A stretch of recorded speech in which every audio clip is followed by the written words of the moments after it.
All right, let's start the show.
What you wanna do?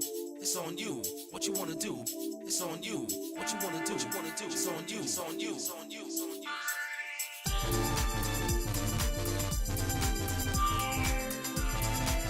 I didn't know we put subtitles on that.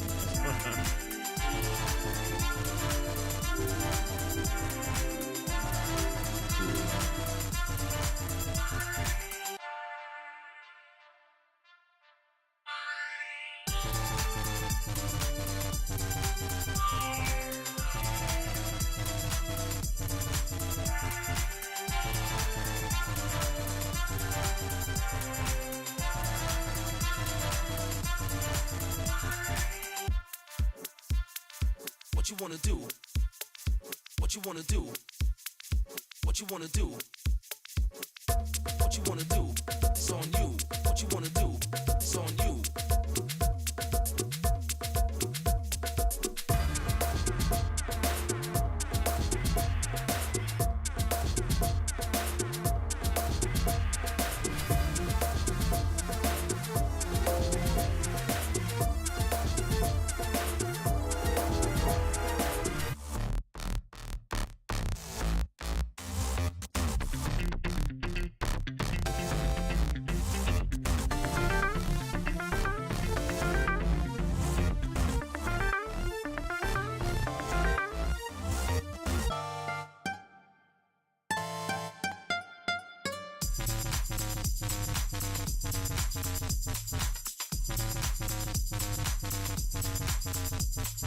What you wanna do? It's on you. What you wanna do? It's on you. What you wanna do? What you wanna do? It's on you. It's on you. It's on you. It's on you.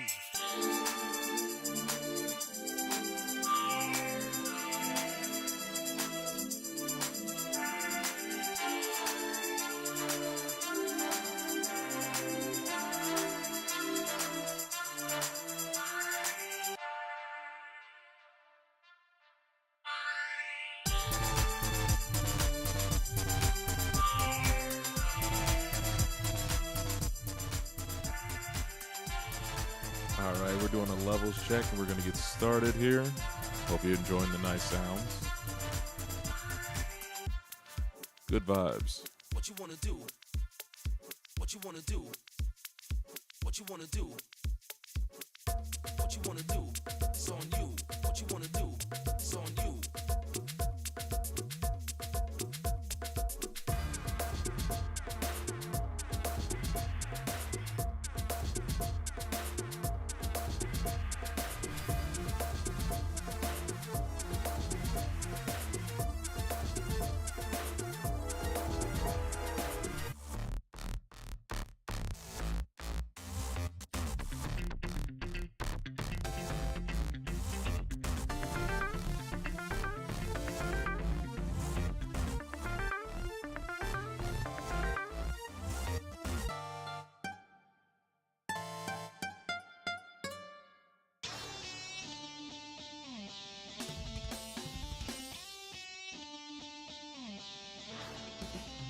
Right, last sound check and we're going to get right into it.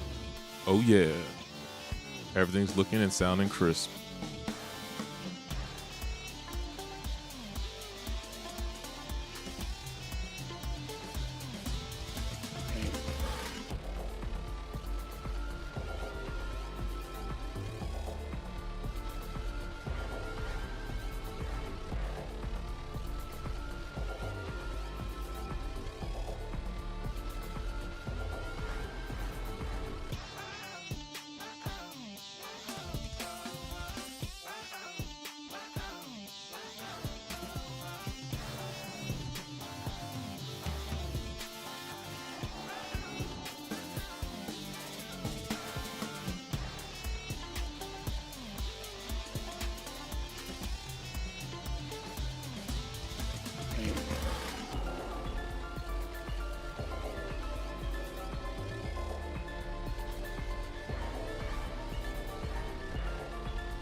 You might hear some reference monitor noise in the background, but that's me making sure everything's sounding good. Because when you are a one-man band, you have to have your engineering skills on point. So let's make sure all levels are green, only a little bit in yellow. There we go. All right. So let's go ahead and fade this down a little bit. And then up the global.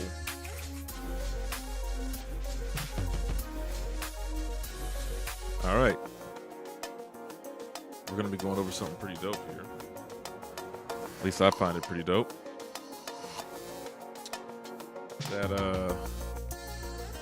the next wave of best and brightest from the academic institutions is talking about the large language models. We're going to see if this one's pretty solid. So grab yourself a beverage of your choosing and let's have a discussion. It might put you to sleep. It might keep you awake. It might make you question things that you didn't think you needed to question. So hopefully the audio is good. You got your headphones. You got your favorite drink. You done had something to eat. All right, let's get into it.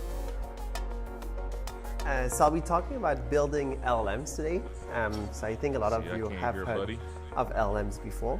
Okay, but just as a quick recap, LLMs, standing for large language models, are basically all the chatbots that you've been hearing about recently. So ChatGPT from OpenAI, Claude from Anthropic, Gemini. And okay, it does sound pretty clear on the reference monitor, so we're going to run it back. just as a quick recap, LLMs, standing for large language models, are basically all the chatbots that you've been hearing about recently. So ChatGPT So let's All right, get there we started. go. So I'll be talking about building LLMs Let's today. see what he's talking about. So I think a lot of you have heard of LLMs before, but just as a quick recap, LLMs, standing for large language models, are basically all the chatbots that you've been hearing about recently. So ChatGPT from OpenAI, Claude from Anthropic, Gemini, and other type of models like this. And today we'll be talking about how do they actually work. So it's going to be an overview because it's only one lecture and it's hard to compress everything, but hopefully I'll touch a little bit about all the components that are needed to train some of these LLMs. Also, if you have questions, please interrupt me and ask. If you have a question, most likely other people in the room or on Zoom have the same question, so please ask. Great, so what matters when training LLMs? So there are a few key components that matter. One is the architecture. So as you probably all know, LLMs are neural networks. And when you think about neural networks, you have to think about what architecture you're using. Another component which is really important is the training loss and the training algorithm. So how you actually train these models. Then it's the data. So what do you train these models on? The evaluation, which is how do you know whether you're actually making progress towards the goal of LLMs. And then the system component. So that is like, how do you actually make these models run on modern hardware, which is really important because these models are really large. So now more than ever, systems are actually really an important topic for LLMs. So those 5 components, you probably all know that LLMs, and if you don't know, LLMs are all based on transformers, or at least some version of transformers. I'm actually not going to Transformers! talk about the architecture today. One, because I gave us here a lecture on transformers a few weeks ago, and 2, because you can find so much information online on transformers. But I think there's much less information about the other 4 topics, so I really want to talk about those. Another thing to say is that most of academia actually focuses on architecture and training algorithm and losses.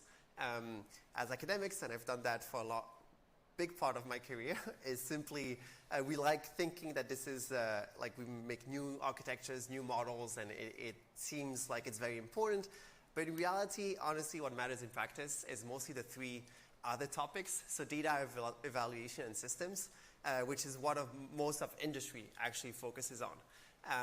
So that's also one of the reasons why I don't want to talk too much about the architecture, because really the rest is super important. Great, so overview of the lecture. I'll be talking about pre-training. So pre-training, you probably heard that word. This is the general word. This is kind of the classical language modeling paradigm, where you basically train a language model to essentially model all of internet. And then there's a post-training, which is a more recent paradigm, which is taking these large language models and making them essentially AI assistants. So this is more of a recent trend since ChatGPT. Wait a minute.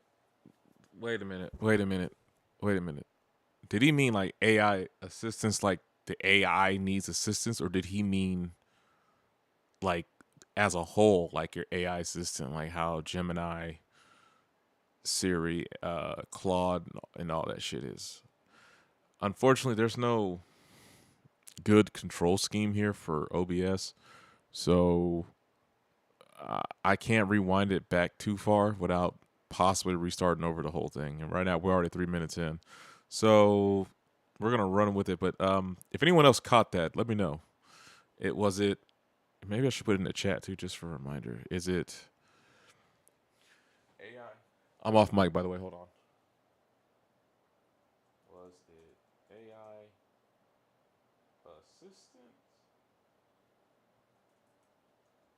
or assistance for AI?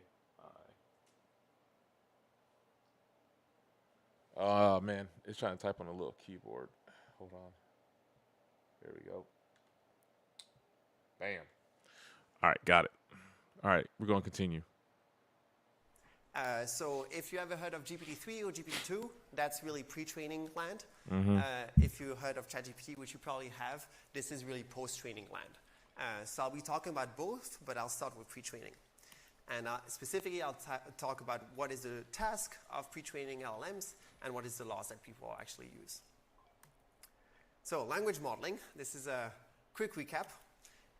Language models at a high level are simply models of probability distribution over sequences of tokens or of words. So it's basically some model of P of x1 to xl, where x1 is basically word 1 and xl is the last word in the sequence or in the sentence. So very concretely, if you have a sentence like the mouse ate the cheese, what the language model gives you is simply a probability of this sentence being uttered by a human or being found online. So if you have another sentence like the mouse ate cheese, here there's grammatical mistakes, so the model should know that this should have some syntactic knowledge, so it should know that this has less likelihood of appearing. So basically, it's training it how to, detect fat fingering when you mess up on the keyboard, right? Like how I was doing right now to put in the chat. Like I have a full QWERTY keyboard with a numpad, but I still manage typos and redundancies. So that's interesting. Let's carry on. Online. If you have another sentence like the cheese ate the mouse, then the model should hopefully know about the fact that usually cheese don't eat mouse. So there's some semantic knowledge, and this is less likely than the first sentence. So this is basically at a high level what language models are. It's going to be interesting and I haven't watched this or pre-watched this at all. It's going to be interesting if they go into like polemics, right? How does it know? How does a AI or a LLM notice that you're arguing with it or making an argument, which is another word for a statement, or you're trying to ingest or insert a fact of some sort by stating the argument. Little legalese for y'all. One word that you probably have been hearing a lot in the news are generative models. So this is just something that can generate models that can generate sentences or can generate some data. The reason why we say language models are generative models is that once you have a model of a distribution, you can simply sample from this model, and then we can generate data. So you can generate sentences using a language model. So the type of models that people are all currently using are what we call autoregressive language models.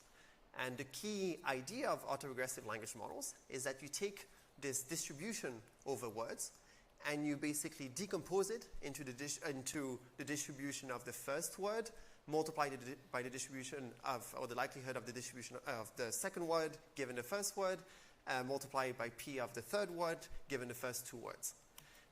So there's no approximation here. This is just the chain rule of probability, which you hopefully all know about. Really no approximation. This is just one way of modeling a distribution. Mm-hmm. So slightly more concisely, you can write it as a product of P's of the next word given everything which happened in the past, so of the context. So this is what we call autoregressive language models. Again, this is really not the only way of modeling distribution. This is just one way. It has some benefits and some downsides. One downside of autoregressive language models is that when you actually sample from this autoregressive language model, you basically have a for loop which generates the next word, then conditions on that next word, and then regenerate another word. So basically, if you have a longer sentence that you want to generate, it takes more time to generate it. So there are some downsides of this current paradigm, but that's what we currently have. So I'm going to talk about this one. I mean, that makes sense. So autoregressive language models. At a high level, what the task of autoregressive language model is simply predicting the next word, as I just said. So if you have a sentence like she likely prefers, one potential next word might be dogs. And the way we do it is that we first tokenize. So you take these words or subwords, you tokenize them, and then you give an ID for each token. So here you have 1, 2, 3. Then you pass it through this black box. As I already said, we're not going to talk about the architecture. You just pass it through a model, and you then get a distribution, a probability distribution over the next word or over the next token.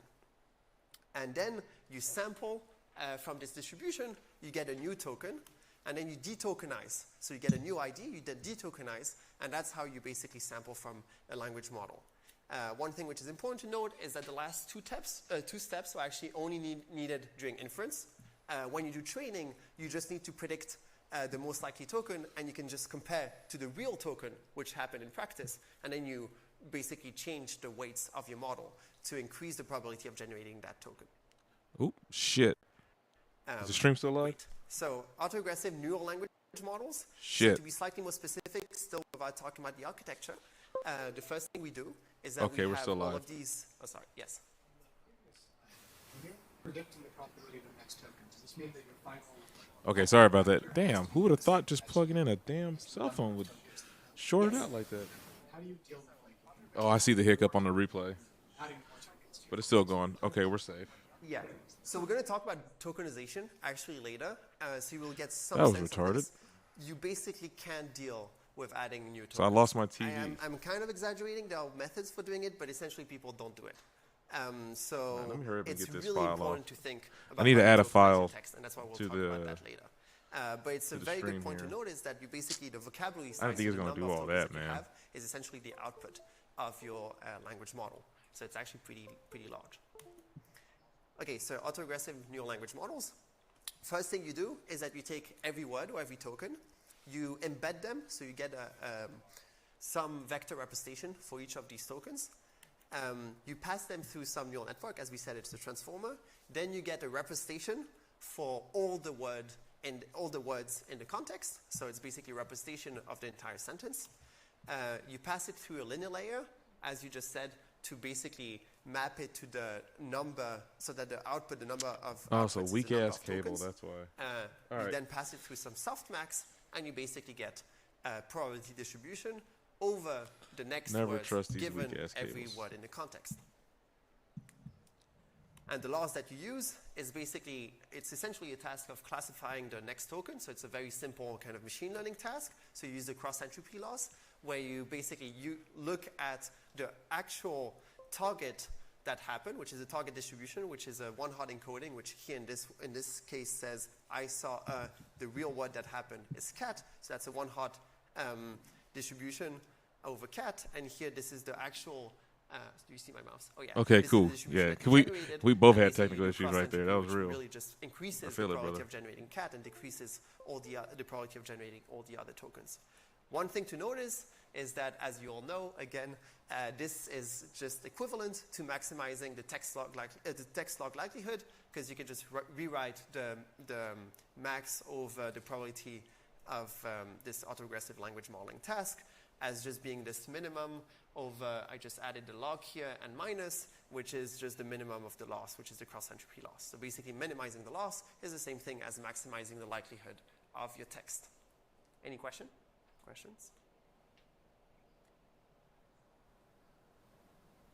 Okay. Tokenizer. So this is one thing that people usually don't talk that much about. Tokenizers are extremely important. So it's really important that you kind of understand at least what they do at a high level. So why do we need tokenizers in the first place? First, it's more general than words. So one simple thing that you might think is, oh, we're just going to take every word that we will have. You just say every word is a token in its own. But then what happens is if there's a typo in your word, Oh, you then it might messes not it have all any up. token associated with this word with a typo, and then you don't know how to actually pass this word with a typo into a large language model. So what do you do next? And also, even if you think about words is a very, words are fine with Latin-based languages, but if you think about a language like Thai, you won't have a simple way of tokenizing by spaces because there are no spaces between words. So really, tokens are much more general than words. First thing. Second thing that you might think is that you might tokenize every sentence character by character. You might say A is one token, B is another token. That would actually work, and probably very well. The issue is that then your sequence becomes super long. And as you probably remember from the lecture on transformers, the complexity grows quadratically with the length of sequences. So you really don't want to have a super long sequence. So tokenizers basically try to deal with those two problems and give common subsequences a certain token. And usually how you should be thinking about it is around, an average, every token is around 3-4 letters. And there are many algorithms for tokenization. I'll just talk about one of them to give you a high level, which is what we call byte pair encoding, which is actually pretty common, one of the two most common tokenizers. And the way that you train a tokenizer is that first you start with a very large corpus of text. Okay, so that's I'm not really gonna work. not talking about training a large language model. I was trying to This is do purely something. for the tokenization step. So this is my large It's all corpus good. of text with these 5 words. Then you associate every character in this corpus of text a different token. So here I just split up every character with a different token, and I just color-coded all of those tokens.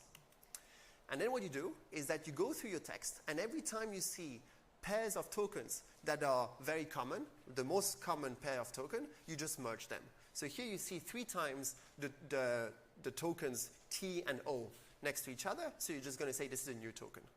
And then you continue, you repeat that. So now you have TOK, TOK, which happens 3 times, TOKE with an E that happens, 2 times, and token, which happens twice, and then EX, which also happened twice. So this is if you were to train a tokenizer on this corpus of text, which is very small, that's how you would finish with a pre. That's pretty cool. I never thought about organizing it like that. So tokens, at least in this case, right, can literally just be grouped together and formed. Sorry, I'm trying to do 2 things at once. Can be formed to create one value system. Interesting. Oh, so there's my mouse. Okay, so let's just put that. 1 second, folks. I'm like I said, one-man band here. Let's see here. Open source. There we go. All right. Yeah, that's pretty cool how you can have that as a setup. And I wonder, since he's using this in a context that's with language, linguistics, right? I wonder if you can do this for other types of structures or LLMs. Since values can be defined as what you want, and whatever that value equals, it could be, let's say, a cup and a mug. Those 2 together will be 1 token. So if you RNG something, it can be one of those 2. I mean, yeah, this is interesting. I never thought about it that way. To group things like that.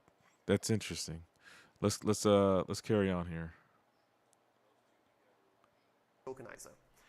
In reality, you do it on much larger corpuses of text. And this is the real tokenizer of, actually, I think this is GPT-3 or ChatGPT. And here you see how it would actually separate these words. So basically, you see the same thing as what we gave in the previous example. Token becomes its own token. So tokenizer is actually split up into 2 tokens, token and izer. So yeah, that's all about tokenizers. Any question on that? Yeah. Spaces and how do you deal with punctuation? Yeah, so I kind of wish I was there to actually ask there's questions. A step before tokenizers, which is what we call pre-tokenizers, which is exactly what you just said. So this is mostly, in theory, there's no reason to deal with spaces and punctuation separately. You could just say every space gets its own token, every punctuation gets its own token, and you could just do all the merging. The problem is that, so there's an efficiency question. Actually, training these tokenizers takes a long time. So you're better off because you have to consider every pair of tokens. Yeah, you got to keep fine-tuning it. So what you end up doing is saying if there's a space, this is very, like pre-tokenizers are very English specific. You say if there's a space, we're not going to start looking at the token that came before and the token that came after. The space is so the you're not token. merging in between spaces. I But this get is it. just like a computational optimization. You could theoretically just deal with it the same way as you deal with any other character. Basically, it's indiscriminate. Delete the token That's cool. array, or do you keep the smaller tokens? You actually keep the smaller tokens. I mean, in reality, it doesn't matter much because usually on large corpus of text, you will have actually everything. But you usually keep the small ones, and the reason why you want to do that is because if, in case there's a, as we And this said is from before, you have GPT. some, Hold on, let me pause it real some quick. grammatic- So he's saying you could do this with GPT-3, and it's already in there. What are we on, like GPT-6, 5, or 6? And then whatever version Claude is on, and then Gemini, so on and so forth. So it's interesting. Like, I wonder if they're already using this research, because I know how some people were saying that, you know, AI can be biased towards the answer. Then if it's like starts getting like racial specific, it'll do that. confirmation biases, with people who are like suffering depression or suicide or whatever the case may be. Like, I remember when the first models came out, that was a whole issue. There was a whole thing where, let's see if we can pull it up. Like a chat GPT thing basically said, hey, yeah, go ahead and, thwack yourself real quick. And you're like, what? Like, that was a thing? Like, yeah, that was a thing. And it might be short-lived in people's heads, but it happened. So that's why the whole AI safety thing is. All right, y'all gonna see me bring this up in real time here. This is what I was trying to get a flat image so I can kind of do smoother transitions, but this will have to do for now. Let's see, go Google.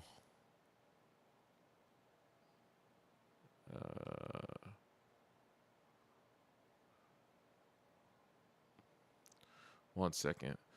Hey, what's up? What's up, brother? Give me 1 second. I was trying to. Yeah. I want to pull it up real quick. Give me a sec, because I have, again, one-man engineer here. So let me put the music back on or something. Let's see. I want to pull up the article, but I can't like censor anything. You know what I'm saying?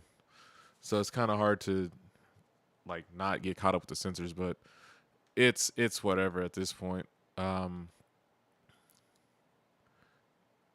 see here.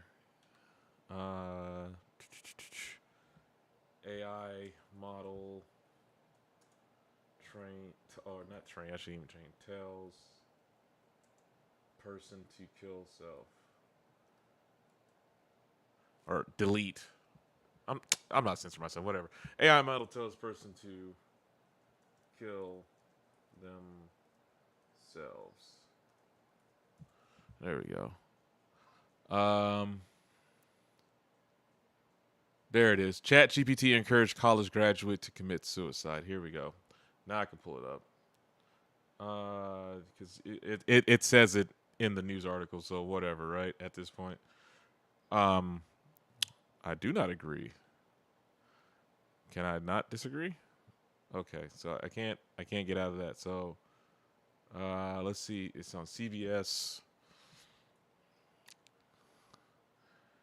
I have ad blocker on, but it was the other one that really like shook up the world. It was like, oh, this thing is you have to pre-redact everything, man. Yeah, you know what? It is what it is. Let's see here if I can I want to get into the other one. Let's try this one. All right. AI chatbot tells user how to off themselves, but the company doesn't want to censor it.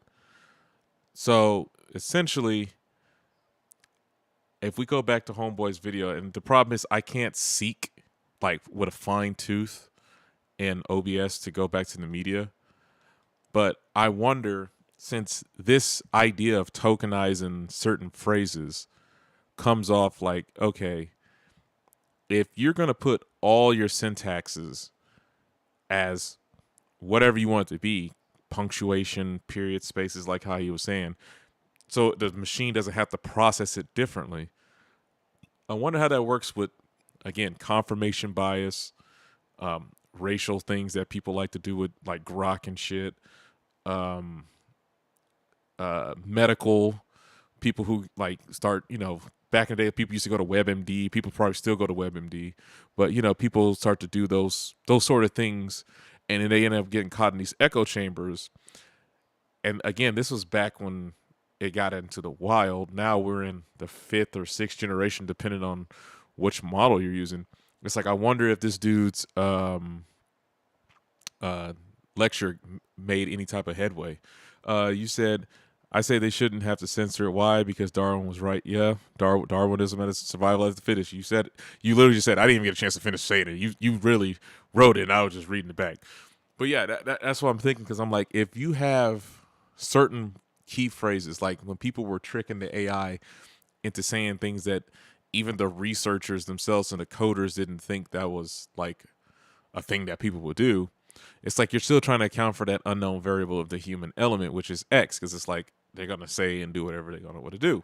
Period. It is what it is. So if you go, let me open up his window again here.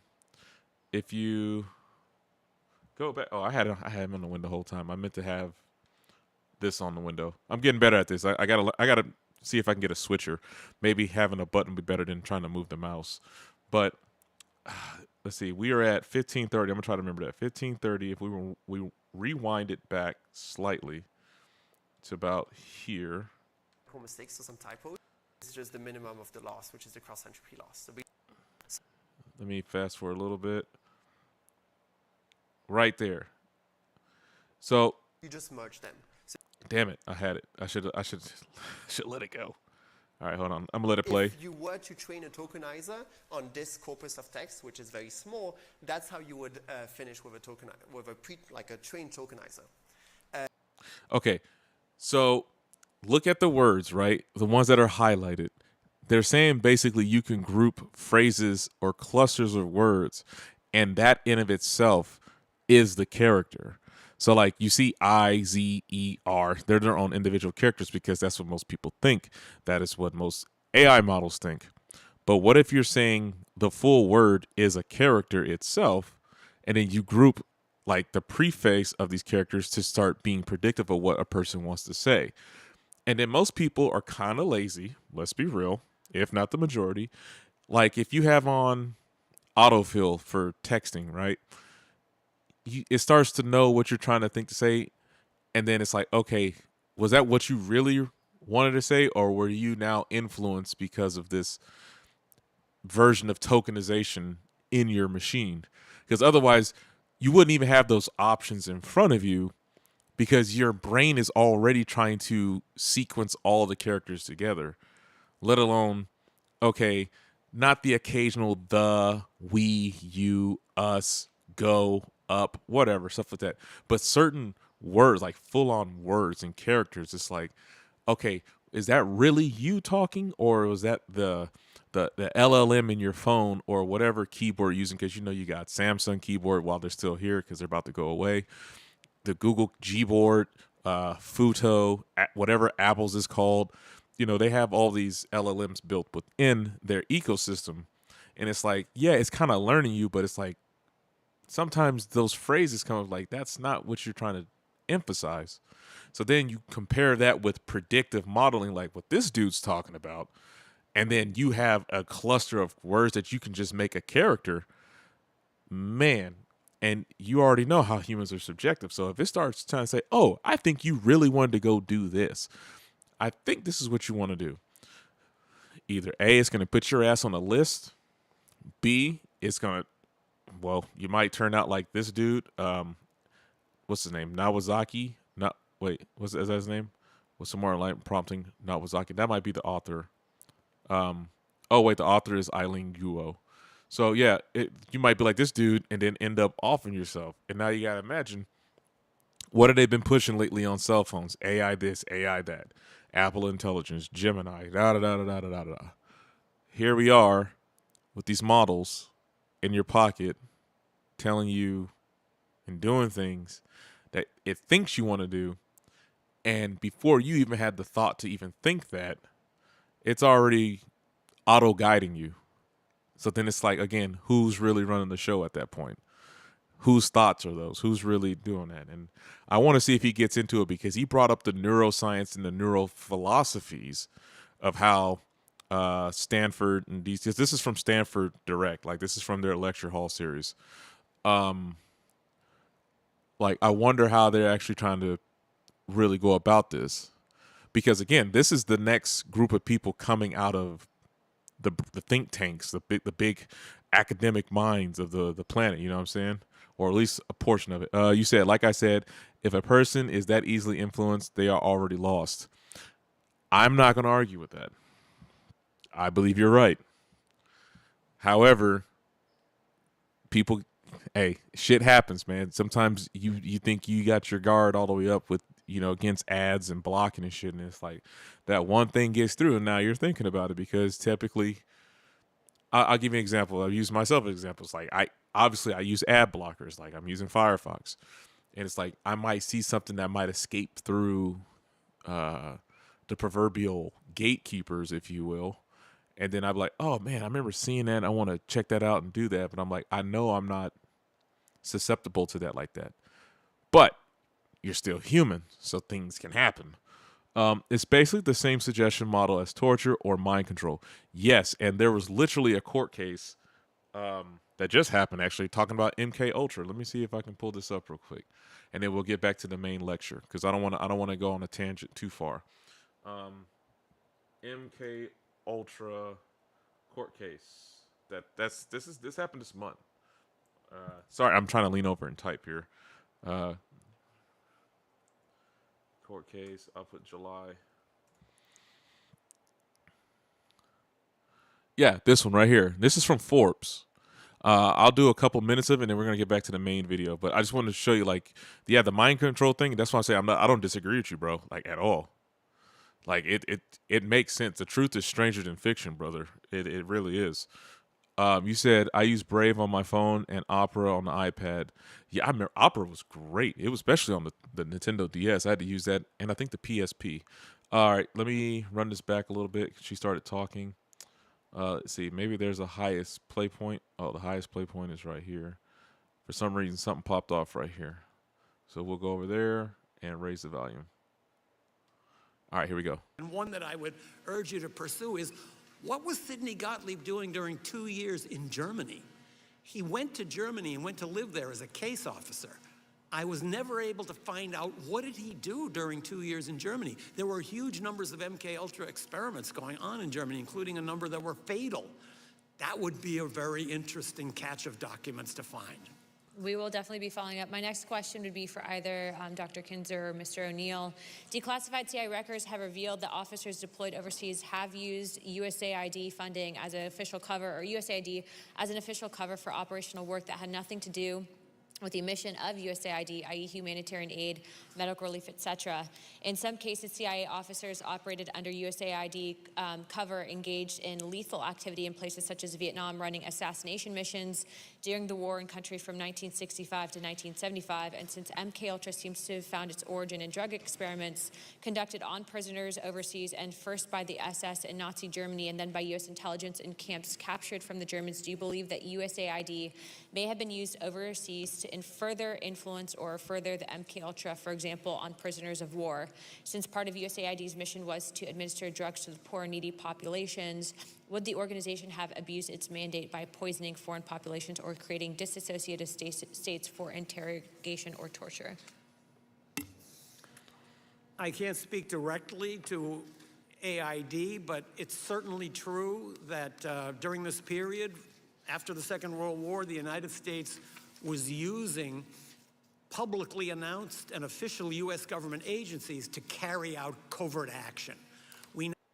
All right, we're gonna leave it right there because it's kind of segueing. I thought I was going to talk a little bit more about how the experimentations were going on and how they did it here, but that might be for another day. So we save that for the next one. Let's see, Bowser. You said USA was used for South America, of course, man. Look, I'm just gonna say a book name, and y'all do what you do with it. Confessions of an Economic Hitman. John Perkins is the author. That's it. You can run it back and I gave you the book title. So, going back to the whole experiment thing, which is why I even brought this up, is because, this is the new version of like MK Ultra. Motherfuckers are hooked on AI, bro. This is the new drug. This is the new digital drug. I want to call it now. I believe this is the new digital drug. Cats are going to be using this to everything. Just everything.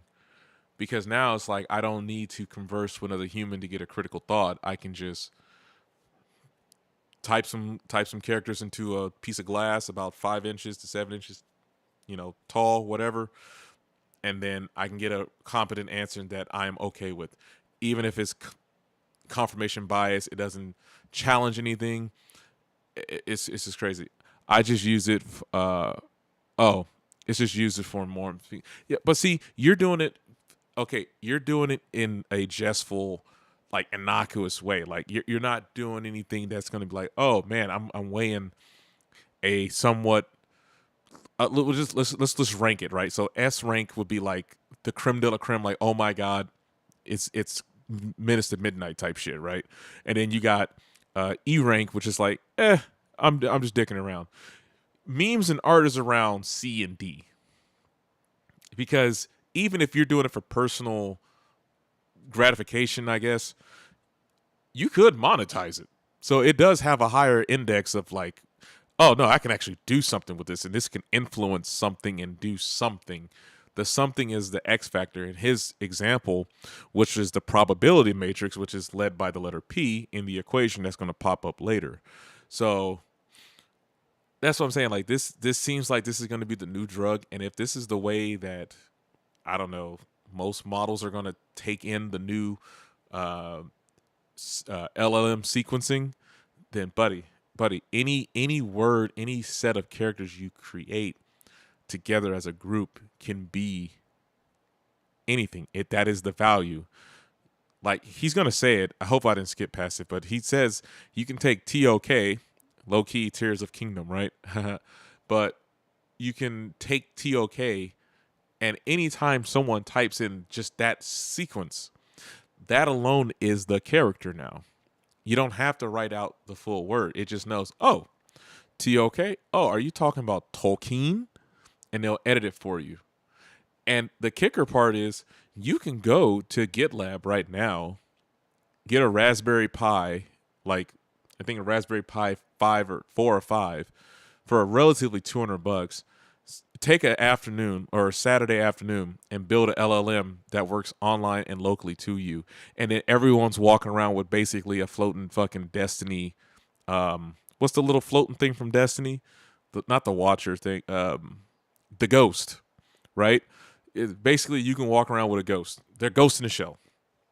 I'm making a stretch here, trying to make a good little rant, but essentially, you can walk around with a portable ghost in the shell and an LLM in your pocket, and it not be connected to the internet, and yet it's still powerful enough to do stuff for day-to-day tasks.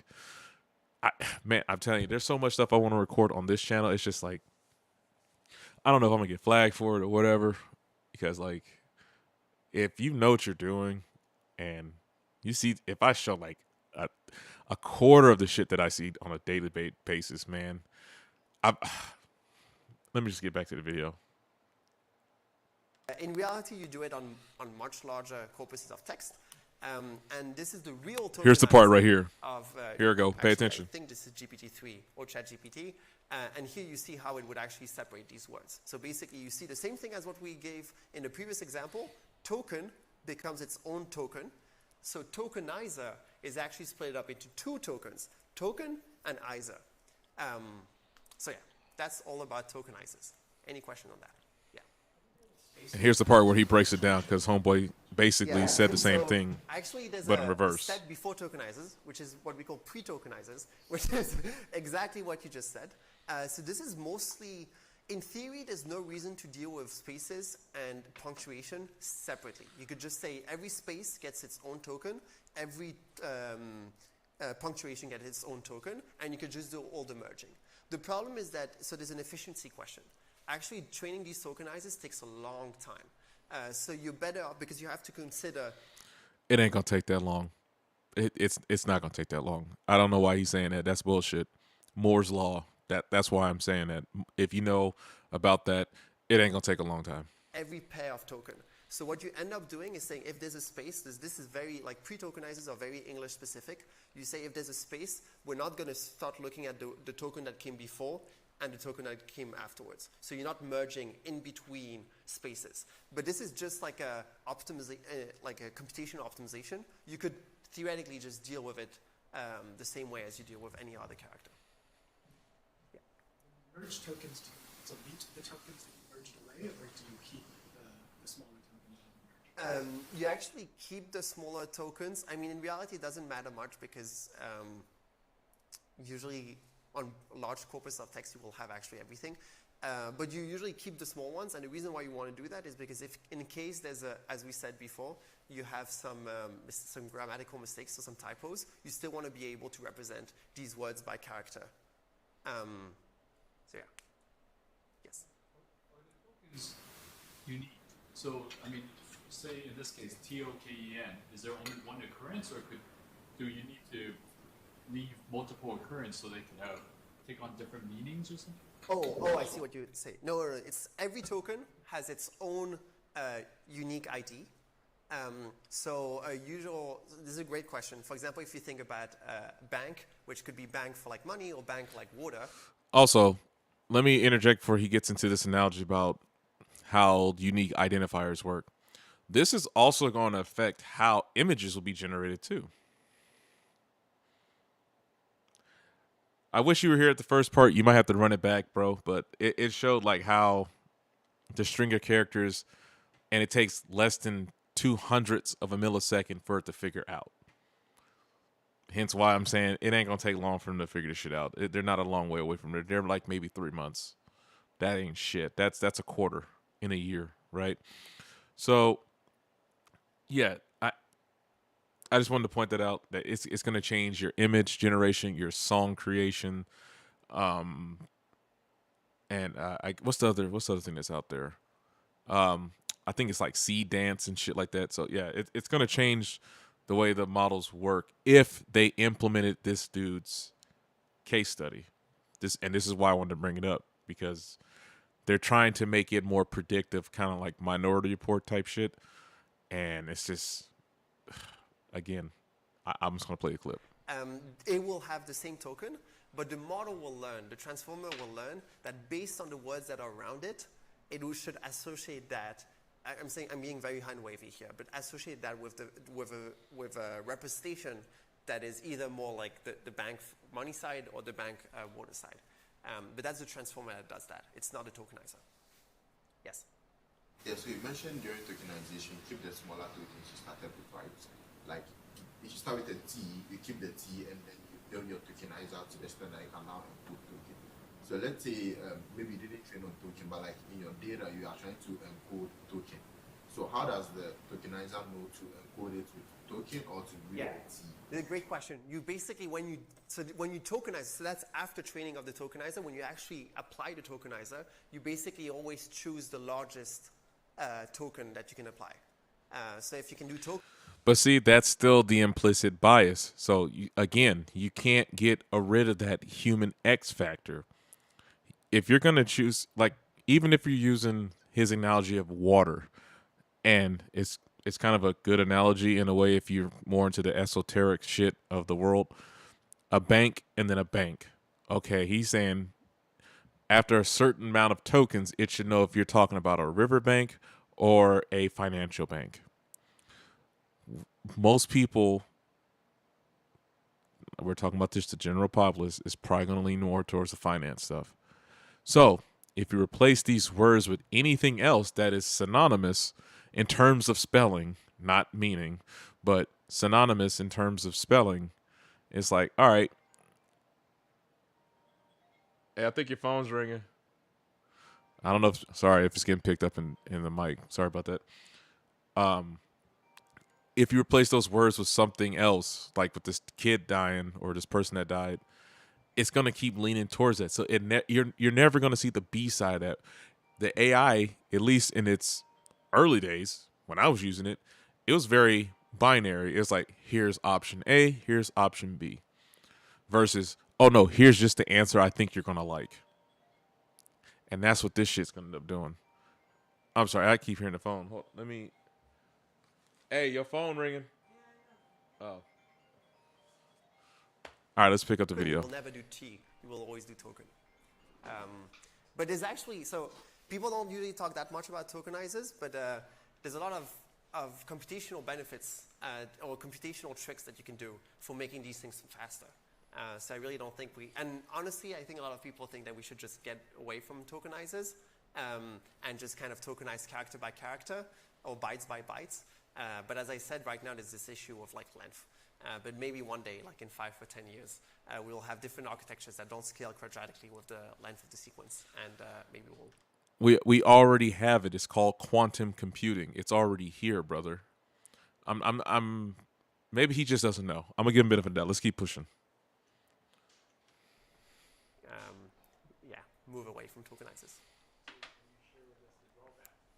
if people want to move away from the tokenizer? Oh, yeah. So think. Good question. One good example is math. If you think about math, actually numbers right now are not tokenized. So for example, 327 might have its own token, which means that models, when they see numbers, they don't see them the way. Yeah, it was very binary. GPT still does sometimes. Which do you prefer? But see, they're moving away from that, where the tool was supposed to be an objective, pragmatic, quick response thing. Or let me say it this way: it's a smarter Google search engine. Because even Google is only subject to what it can be ingested from the world it exists in. Because Google doesn't know shit until the user gives it inputs, which then goes to a database, which gets stored. Excuse me, real burp. That gets stored. Sorry if you had headphones on. I know that's gross. I got to get better at that. That gets stored later for use in terms of like a historical context, or it can be partitioned back out, where it's like, okay, everyone's looking for book. Let me look for book. What is a book? Oh, a book is this archaic way of communicating information. Oh, okay, cool. Quantum is still far off. Microsoft, Apple, and NVIDIA are all working on advancing it, though. I forget the name of the company that they're using. I know you're talking about. They had a whole video when they went to the cold room where the quantum computer was actually working. But here's the thing, the quantum computing thing. It's here though. It's not widely available to the public yet. No, it's still in very contained, let's just say, ecosystems. I say this because I had a conversation today with a VP, and hold on a second. They are having to build whole new buildings, machines, and all the tooling to get it work. Exactly. ASML is another person that's going to be helping them with all their computation and ultraviolet lithography techniques, and it's a lot, bro. It's a lot. So anyway, I'll say this before I forget it. I had a conversation with a VP today, and we were talking about the language models basically disappearing into a state where people are not really going to be communicating how it was just probably 20 years ago. And I don't mean like the natural progression of language, like, okay, instead of saying yay thee verily, it's like, hey, yo, what up? No, not like that. I'm talking about like how we describe and emulate things or try to record things. It's just like, if you want to go with the ancient aliens theory, which is perfectly valid, motherfuckers is writing stuff in hieroglyphs and stones and emerald tablets and so on and so forth. And it's like, well, if they're supposed to be so dumb, so archaic, how did they figure out this whole complex language system that, people still have opinions on what it said? Because naturally, over time, when a culture dies out, its language and nuances of the language tend to go with it. Just like how if you go to the South of America, certain words are interchange, but the nuance is different. And then also the dialect and the tonality and how people have accents and so on and so forth. But let me see. You said it's the same thing. Oh, you say, I know it's here. I'm not saying it isn't. Quantum computing is at the level where it takes up the whole room for one computer now. The same thing that happened with the regular. Yeah, you're talking about like the big ass IBM computers where it was all over the place. But I guess the point I'm trying to drive home is that where he is concerned or trying to say, hey, these predictive models can be tokenized, everything of whatever value you give it, because he said you can choose. The problem is when you get that into this next level of computing, which is where everyone knows quantum is the next thing. But the problem with that is that quantum it's the same thing at the same time. Whereas this is binary. It's either on, off, 1, 0, up, down, left, right. Quantum says I can be up and down at the same time. So it's like, how does that really work with language? You can't say you're up and down at the same time unless you're saying you took an upper and a downer. I mean, but then now you're talking drug talk shit. It says you said it took us 100 years to go from the whole ass building from one computing device down to a phone. Are pockets that's more powerful than a spaceship? Yes. However, now look at where we're at. It's Moore's law. If it took us 100 years to jump it off, Okay, the next jump off is going to be half that time, and so on and so forth. It's going to get faster. Just like I think the last cell phone you can buy from a store right now, with no emphasis on AI, but even though it can be compatible if you use like web browsers and stuff. I don't quote me, but I believe it's the Motorola's. Those are the last ones that I haven't seen any type of heavy advertising on their mid-range phones. I don't even think on their flagship fold phone, because they got a foldable too. Excuse me. And they're not trying to do the whole AI thing because Motorola knows where it's at right now. It's not like a heavy hitter in the mobile space.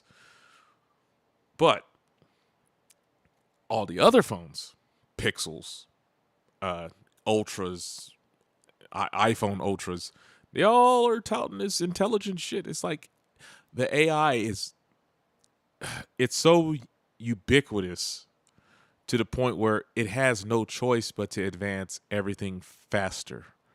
That includes the quantum. That includes, I mean, we might see this in our lifetime. Like honestly, we might not take a ride, but we're still going to be able to, like, within the next 200 years, jump to the moon and just come back like it ain't shit. It's still going to take outside of our lifetime, man. The faster you get, the more power you need. The more power you consume, the more cooling you need. Yeah, you're talking about in terms of like thermodynamics and stuff, but it's like, all right. I think I could pull this up, but let me see if I can pull this out without getting copyright. It's not just the hardware; it's coding to reduce the weight of that amount of process. Yeah, you can't. I agree that you can't have too much of the theory ahead of the practical. You know, the physicists are the ones who come up with the crazy ideas, and the engineers are the ones who have to figure out a way to build it and also at a cost. But what I'm saying is the fact that we have this notion where we went from, all right, space flight, astronauts only, Air Force preferred, so on and so forth, right? Now you got companies like Virgin. Hey, for $25,000, I can take you to the lowest Earth orbit and experience weightlessness. And I'm not talking about just hopping in a plane and doing a parabola in the air, and then you experience a temporary loss of gravity just because you're doing the mathematical curve in the air to make yourself kind of arc, and then you just float for, I don't know, however long they let you stay up there. Let's see. You're saying the weight. Okay, I already said that one. That's why data centers are enormous, and they're even looking at underwater. Well, underwater should have been the first go-to. I mean, the answer was right there. And then this is very, not proletariat, altruistic, utopian thinking that if they did put the damn data centers in the water, yeah, it might cook some of the local flora, or the flora, underwater flora and underwater fauna. But you can start finding ways to mitigate that issue of we're running out of fresh water. If we can build data centers, we can also do desalination at the same time. We have plenty of examples like Florida mangroves. There's like natural ways to desalinate it, and then you have synthetic ways to desalinate it too. It's just a matter of who's going to foot that bill, and then what's their business ROI going to be if they do it. I was going to look up the commercial space flight thing. Let me see if I can pull it up real quick. Just to see how fast we are with the Moore's law here. Low Earth, excuse me.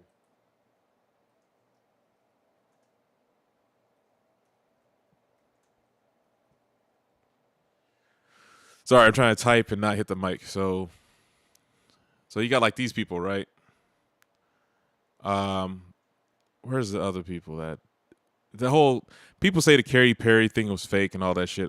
Fuck all that. We're not even doing that conspiracy shit right now. We're talking about motherfuckers. If you got money, you can go to space. Like there's just some regular ass people who got bread going to space.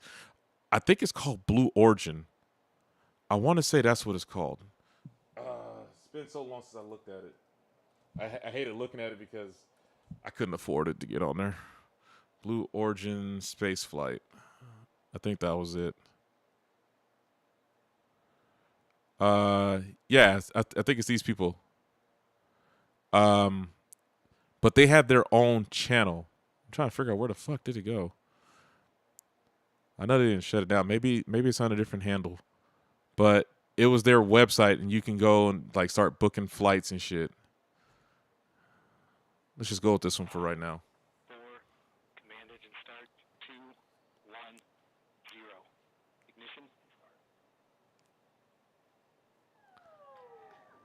Ignition. You said that's why. Oh wait, no, hold on. I jumped ahead. That's the problem, is the cost. We're at the point where it's diminishing returns. But diminishing returns in what regard? Because if you still don't have like people to sell shit to, right? And the data's just there. So what you have to have an end game for the whole data plan.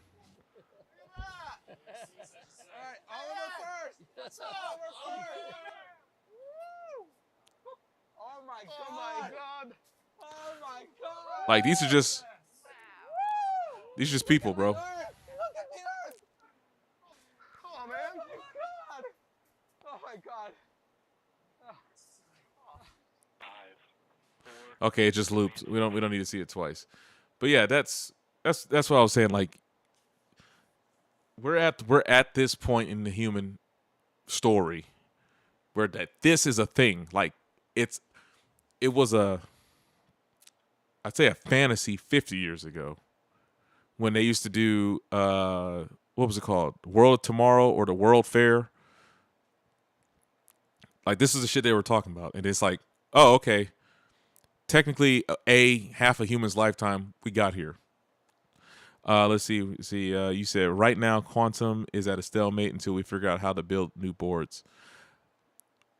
Possibly. Until a shift in perspective changes how we're utilizing current materials. Because what if it isn't just building it? What if it's just I'm being a bit reductionist here, right? Let's say if you were looking at left. Oh yeah, you say yes. This is old boy was dildo rocket. Hey man, however they designed it, that's on them. But I'm saying in terms of quantum, like understanding the quantum problem, it's like we're looking at it with this set of eyes. And then if you just take those set of eyes and shift it ever so slightly, there's your answer. And with the AI, that's supposed to be helping accelerate that.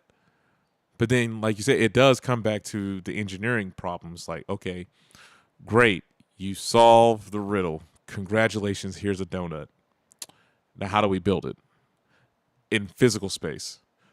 Because I'm pretty sure with them doing the whole Hadron Collider thing, what else they had recently that just went off? There was another thing out there in Europe. It's escaping me. But what I'm saying by changing perspective, it's just like instead of looking at it as this model to get it to work, take those same eyes and just shift it over a little bit. And then it's like, there's your answer right there. Let's see here. It's not possibly there's vids on YouTube covering it. Yeah, but AI can't build it for us. Correct. And this is why I said some people, like, I know some people worry about robots taking their jobs and shit. Bro, I was like, we're far from it. You still got at least another 70 years before they're actually good enough to replace a human. But even then, it's still iffy. I can't think it all wants to take, I can't think all it wants. It takes trillions to build the machines and tooling for research. Oh, he said it can. Right, but that's what I'm saying. It's changing the perspective. Okay. Let's play hypothetical, right? Here you have someone who has $1 trillion. Okay, great, you're a trillionaire.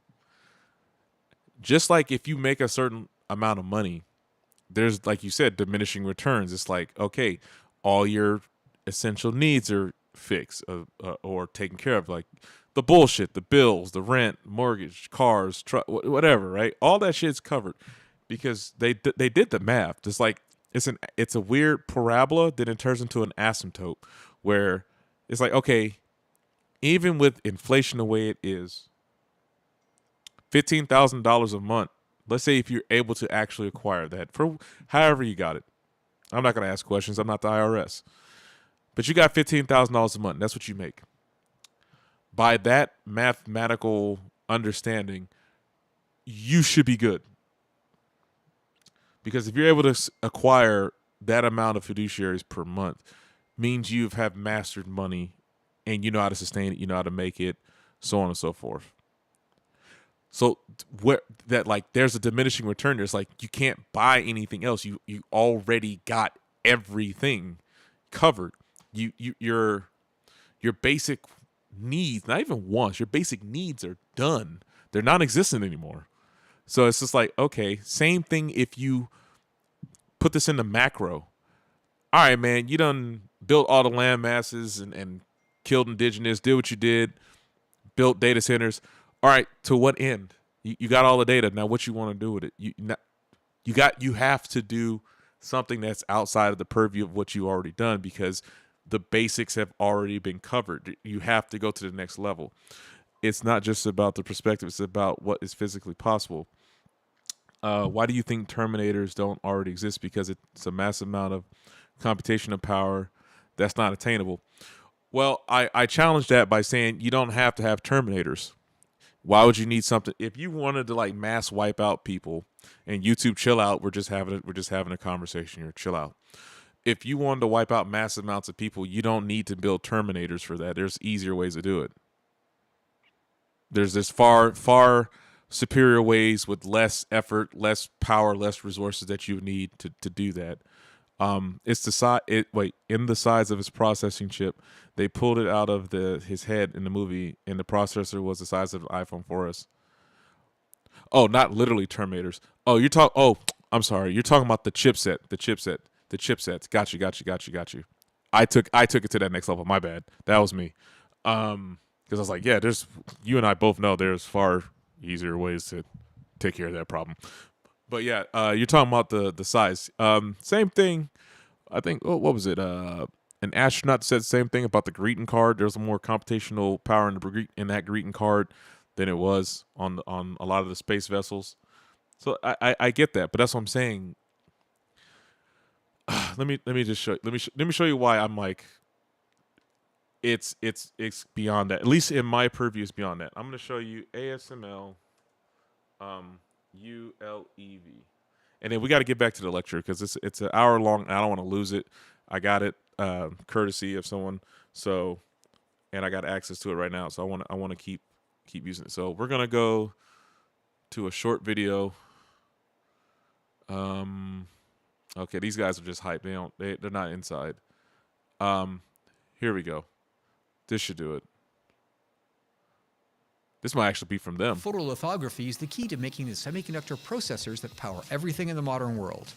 Originally, they were simply an etched negative of each semiconductor component layer, but today they're a very highly engineered set of geometries designed to not only lay out a circuit, but correct for optical distortion in the process. NVIDIA has developed a new system that promises to offer an order of magnitude faster production of chips with gates as small as 2 nanometers. The technology may enable next-generation chip production just as the need for very large computational power emerges to train AI systems. Photolithography is the key to making the semiconductor processors that one is a slight example of how they're using light to write onto smaller chips with higher resolution. Let me see. Maybe this guy has it right here. I'm in the Netherlands at the headquarters of ASML, one of the most important tech companies you've probably never heard of. ASML is a $300 billion company that makes machines that are used to manufacture the most advanced semiconductors in the world, like the ones in your smartphone. This is a version of one of ASML's key tools, the Extreme Ultraviolet Lithography machine. The most advanced version of this is more than 14 meters in length. And at the end of various manufacturing processes, you get this, a chip that goes into your smartphone. The machines didn't always used to look like that. This was ASML's first lithography machine that was launched in the 1980s. The company Stop. 1980s, bro. Look at, come on. That's what I'm saying. Like, we are. Oh shit. There's I one didn't mean company to, that quietly. God, this one I don't like I'm YouTube in the shorts, bro. Netherlands at the This shit headquarters sucks. of ASML. But it was the fastest one I could find, real quick. There's one company that quietly. I'm just saying, bro. I'm in the That Netherlands little at the headquarters of that little chip, right? They had the machine back in the 1980s, brother, and it didn't take up the size of the room. Let me type this in again. Maybe I can get the actual video. I'm gonna read your chat too. Let me see here. Let me go back to it. I got to scroll over. Sorry if you see the mouse on screen, but that's I only got one mouse. Here we go. I wish I could find that video again. It could take me months to find that lady on here talking about it. You see they're talking about training. I'm talking about a full standalone system that's quantum. We are still at least 100. Now, if you're talking about something on that level where you're talking, what's a good sci-fi comparison? Maybe like Macross, Robotech, Gundam. Sure. Like in terms of like where everything is self-contained in of its own vessel or anything, you don't need a large building for it.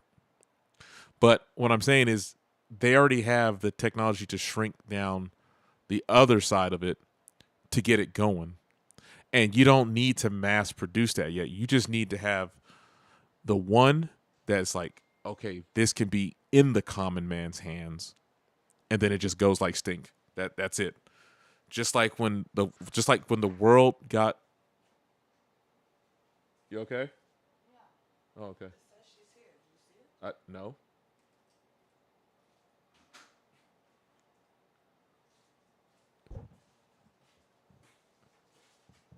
Sorry, give me 1 second. Hold on. I gotta hit the mic. Mute the mic real quick.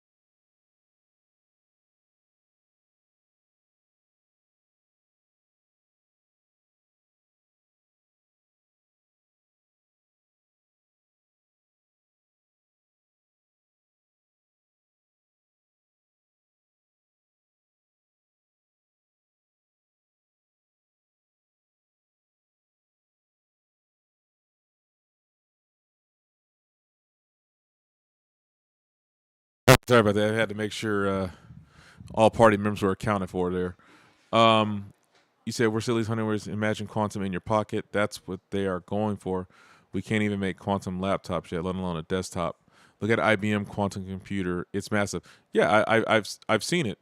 But what I'm okay. Let me find the video because I was just talking to these people and like actually talking to these people because they're possibly where I might be heading next. That's why. So, ultra, they're extreme ultraviolet.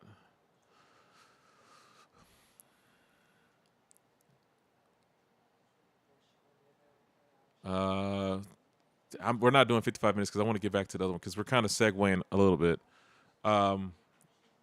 Here we go, a 1 minute video. That should pretty much cover where I meant like where we at with components to get the things done. There we go.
So that's what I meant by like we're at the point where they got it down for you can have processors at this small resolution, this small scale, and still put out enormous projects. That's what's like the quantum thing. It's the next jump, but man, this plus AI plus whatever the new material they've been digging up out the ground in Africa. It's the other lithium that has its own. It produces its own electricity. It was a type of cobalt, like it was a different species of it. Basically, they found like, okay, I'm jumping. My brain's moving too fast. Fuck. Okay, I'm saying with this plus all these other advents that are happening, we're going to see it in our lifetime. The jump is going to happen. Now, I think by the end of, 80 years of us, if we all have to live to see it, obviously. 80 years, we're going to see just trips to the moon. I know that's a long bet. That's a long call. Anyone can say that. I'm just saying I'm looking at the current pace. I'm looking at some of the steps that's happening in the field that I'm in and what they're talking about. I'm listening to VPs talk about certain things of where the market is about to go. And then you have these cats talking about changing the way language is going to work. It's like, I'm trying not to wear the tinfoil kufi hat here, bro. Like, I'm really not, but it's like, it's that whole biblical shit where it's like, we speak one language, one everything. Just one. And that one can be both in and out. It can be up and down. It doesn't matter. It's the one. Call it a singularity. Call it a point, a nexus point between the Large Hadron Collider shutting down, getting upgrades. The chipsets are getting smaller and faster. AI is fucking everywhere, right?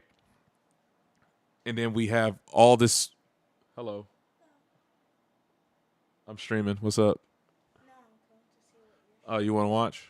Oh, okay. Well, I'm ranting a little bit. Bowser's here. You want to say hi? Yeah, he said NWO type crap. I hear you. Yeah, and I'm just saying it's like it's not fiction no more. It's here. I think to wrap up my little TED talk here. Thanks for listening, by the way. I'm just saying I think it's here. We're gonna see it in our lifetime, and then God help whatever is after us, because it's the planet is not going to be the same.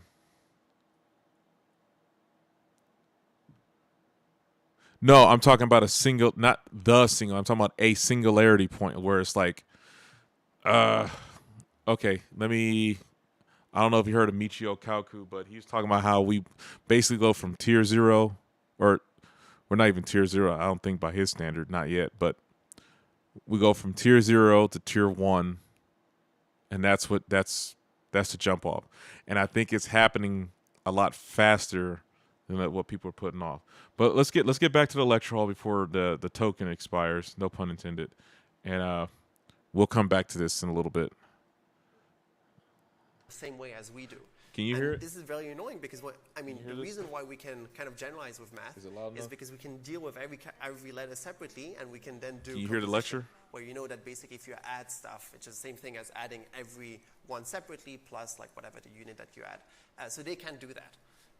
So then you have to do like special tokenization, and like one of the big changes that GPT-4 did is changing the way that they tokenize code. So for example, if you have code, you have like often in Python these 4 spaces at the beginning. Those were dealt with kind of strangely before. And as a result, like the model couldn't really understand how to deal with code. So tokenizers actually matter a lot. Bowser Cosmic says, what's up? Okay. So I'll move on right now, but we can come back later on tokenizers. Great. So we talked about the task, the loss, the tokenizer. Let's talk a little bit about evaluation. So the way that LLMs are usually evaluated is using what we call perplexity. At a high level, it's basically just your validation loss.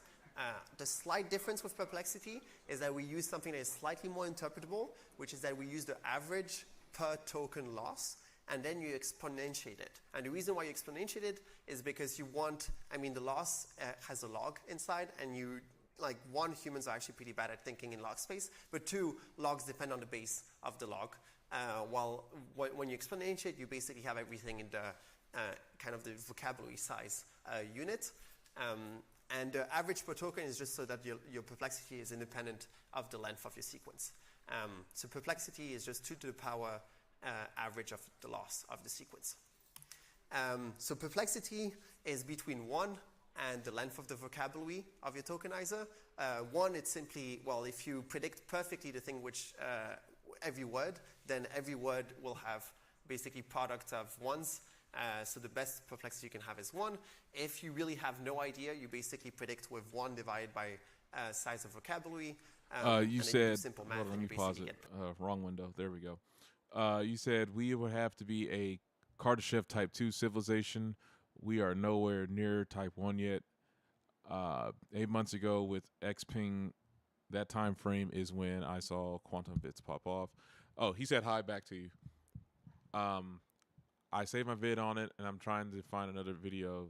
Please share. Like I said, it's all it is just knowledge sharing at this point. It really, really is. But yeah, I don't know if we're gonna hit tier 1, but I think we're gonna hit tier 0. And if we hit tier 0 within our lifetime, then tier 1 won't be that far behind, because enough, I don't want to say cataclysmic, but enough global events and just enough has happened to reach that 0 level where 1 is going to be just as attainable, if not easier, because we done got the shit together. And that's why I think we will see tier 0 in our lifetime. Tier 1, probably not, unless, to me, 3 massive breakthroughs: life extension, consciousness transference, and better understanding of how our backyard works, like solar system wise. Like, we have our understanding from the terrestrial perspective, but we don't have the perspective of, like, okay, yeah, they got people on the space station, they go up there from time to time, but you're not space faring, like, to let the brain develop and think differently because you're off world.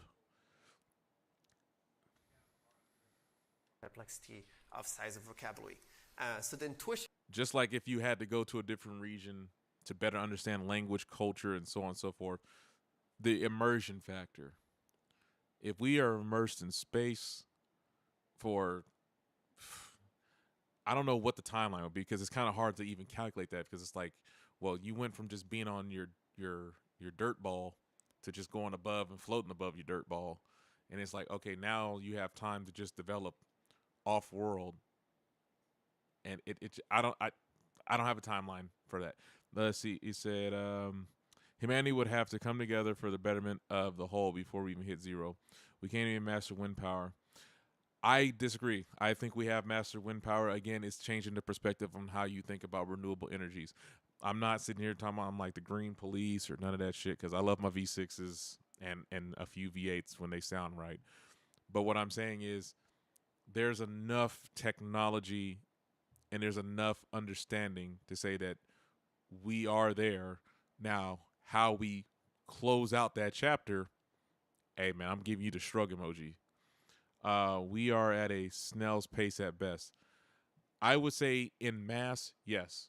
But like every other civilization that's ever existed, there are breakaway civilizations that just go ahead and go do shit. Most times media depicts them as, bad guys, or something always goes horribly wrong. But there are a couple examples that went right. And then, hell, so that's how most civilizations are born, because they just broke off. Someone said, fuck that shit, I'm doing something else. And then Bob's your uncle. Of perplexity is that it's basically the number of tokens that your model is kind of hesitating between.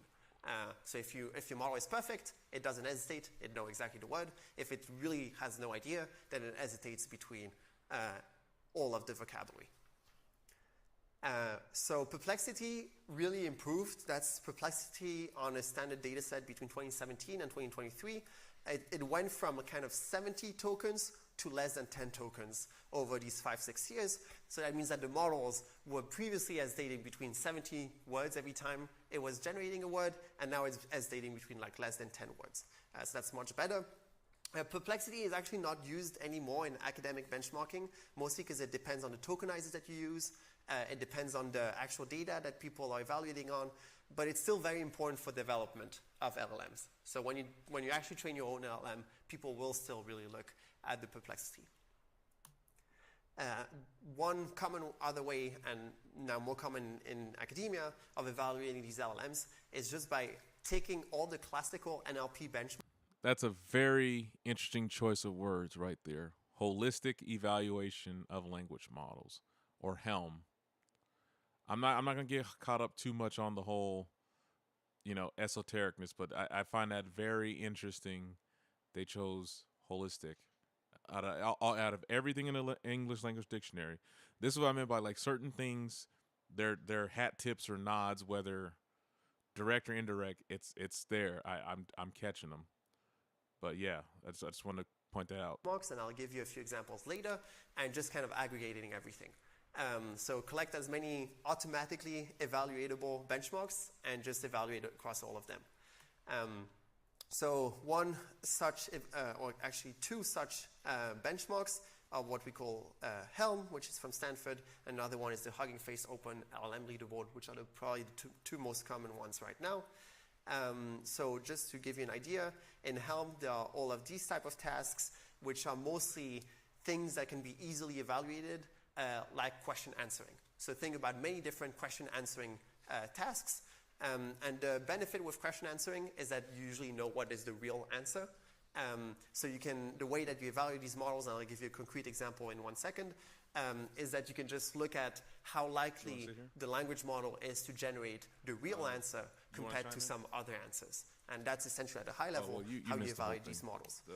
So to give you a specific example, MMLU is probably the most common academic benchmark for LLMs. And this is just a collection of many question and answers in all of those domains. For example, college medicine, college physics, astronomy, and these type of topics.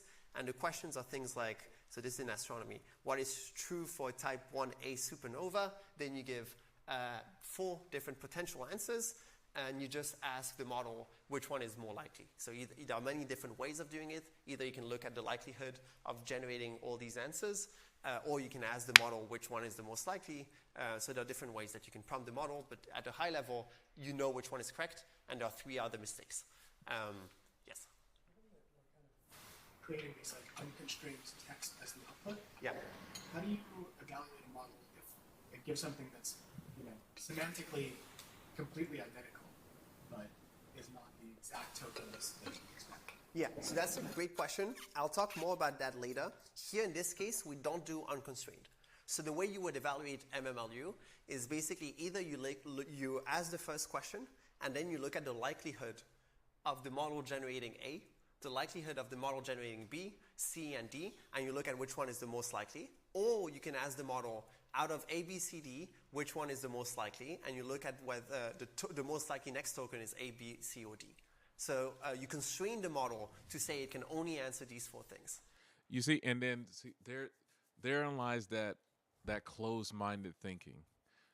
Here, he used the word literally unconstrained versus constrained. You have that paradox where it's like, okay, you take a person in academia, if they're focused, sure, but they're very focused in a very myopic thing, and they have no other way to truly, I don't want to say truly, they have a harder time adjusting their purview because it was so locked in on that one thing. Whereas you might have an open approach, and sure, you might have a longer time to get to that answer, but you have a much more varied perspective on how to tackle the problem. The caveat to that is that, well, you could be completely off the mark, or you can be on the mark. And if you're trying to do something where it's supposed to be precision-based, you definitely want to have something that's a little more on the mark, obviously. But the approach often helps channel different perspectives on how to tackle the problem. So it's like you have all these big brain nerds. It's like they're looking at this, focusing hard, like hours and hours on end, right? And then it's like, okay, well, damn, did you pick your head up and look over there? Maybe that might have helped you solve the query, or maybe that's part of the equation that you're not seeing. It happens often in academia. And it's now you're saying, okay, you're going to curate these generated results in this LLM. Again, it's going back to who's running the show. Is it them with their constrained, with their current value systems, trying to predict whatever you're going to think or say, versus letting your brain just process something and just let it flow? Let whatever neurons and axons in your brain that need to connect just happen. You can't constrain that. Like, that's just a thing. Like, well, what was that TV show? Was it Jimmy Neutron when he was like brain blast? Because he critically think, and that shit just like snapped in. He wasn't locked into something. Like, his situation was kind of tight, but it wasn't like, oh damn, I can't do nothing. He just said, it literally went like this. He goes, think, and then bam, brain blast. That's what I meant by, like, who's running the show? Is it the human letting the brain solve it using, like, whatever tools Jimmy Neutron had at that point? I'm just using them as an example. Versus, no, we're going to try to predict everything you do, so that way there is no more open thought with it. And I was like, I don't know if that's the right move, dog. That's why I'm like, and they're going to, he already said it. It's in Chat GPT 3 and 4, so that confirmed what I was trying to figure out earlier in this segment. But we'll see if I think they're on Chat GPT 5. They're on Claude. What's that shit called? Not Fuzella. What the shit is this shit called? Fable. Claude Fable. And now the Department of Justice is about to take that down. I don't know if y'all saw that or caught that. Let me. This is actually pertinent to the conversation. Let me actually pull that up. Oops. Yeah. No, don't play. Okay. Let's see here. Claude Fable. U.S. I'm just gonna pull that up real quick because this is a huge thing that's happening right here.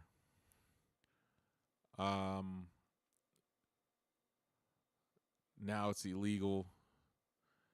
So let's look at Claude Fable first, and then we'll jump into it. Y'all want to hear this? Or are you good? Okay. Today we're launching Claude Fable 5, the most capable model we've ever released to the public. Fable 5 is a Mythos class model with safeguards that make it ready for general use.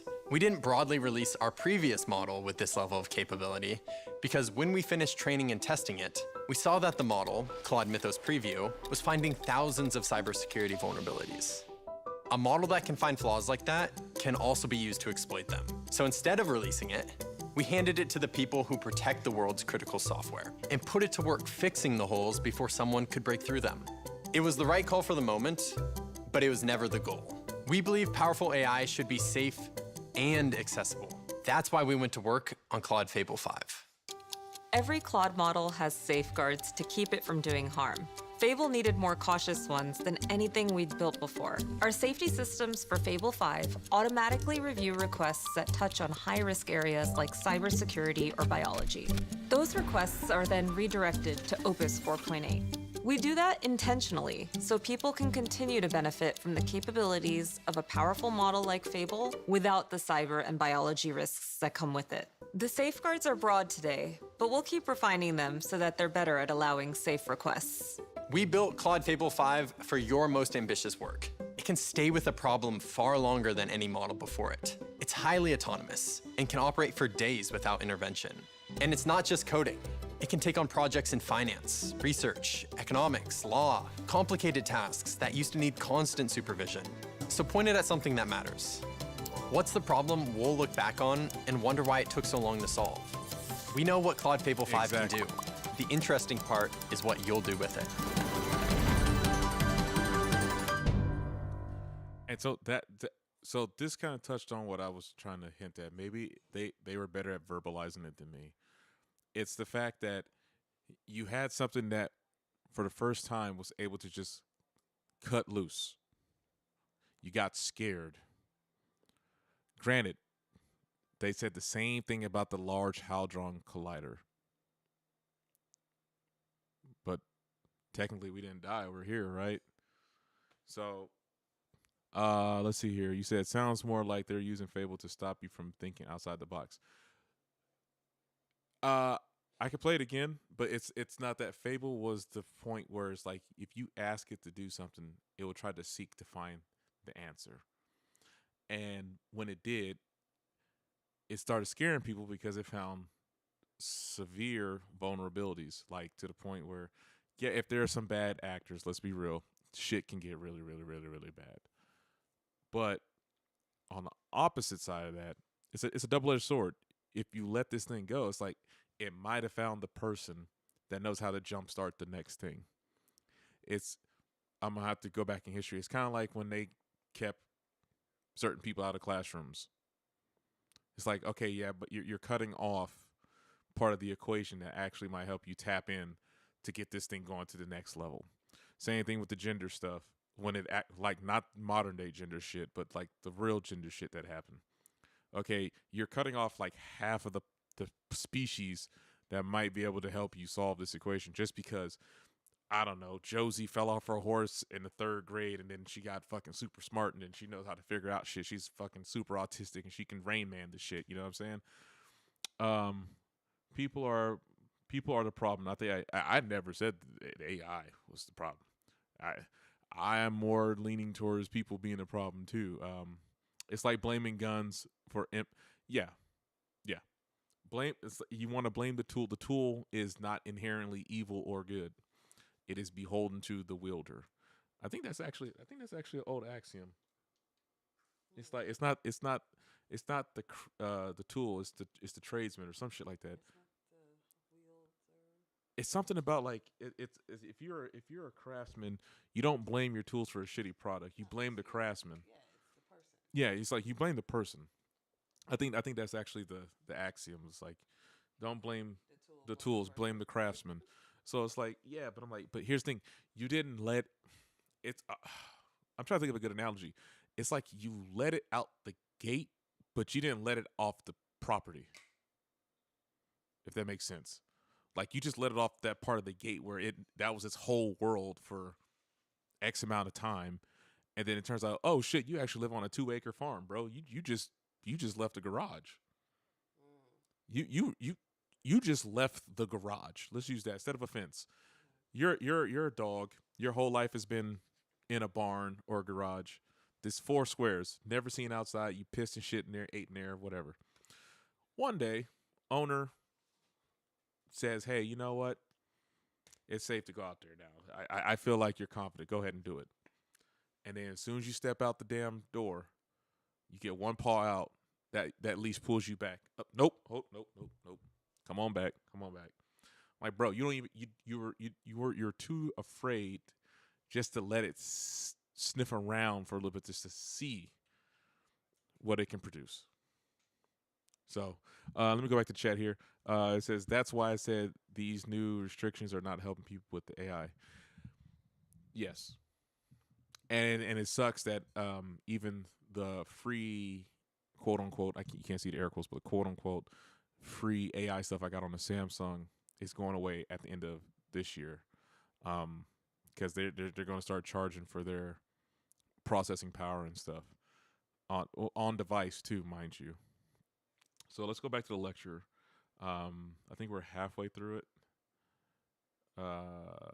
Yeah, because the rest is just like Q&A and talking about the school. All right, here we go. Straight up prompt, or do you mean that of its whole probability distribution layered outputs, you only are comparing the outputs of, like you're only comparing the A token? Yeah. So in the second case I gave you, you would do exactly actually you would do both. You would prompt the model saying A, B, C, or D, plus you would constrain to only look at these 4 tokens. In the first case, you don't even need to generate anything. So in the first case, you literally just look, given that it's a language model, it can give a distribution over sentences. You just look at what is the likelihood of generating all of these words.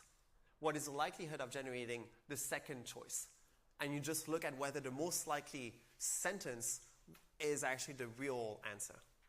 So you don't actually sample from it, you really just use P of x1 to xl. Does that make sense? That being said, evaluation of open-ended questions is something we're going to talk about later, and is actually really important and really challenging. Yes? Earlier you mentioned that metrics like perplexity are not like usually used because it depends on like how you do your tokenization, some design choices. I was wondering if you could speak more to that. Oh, yeah. So think about perplexity. I told you perplexity is between 1 and vocabulary size. So now imagine that ChatGPT uses a tokenizer that has like 10,000 tokens, but Gemini from Google uses a tokenizer that had 100,000 potential tokens. Then actually the Gemini one will have, like the upper bound of the perplexity that you can get is actually worse for Gemini than for ChatGPT. Does that make sense? So that's just an idea.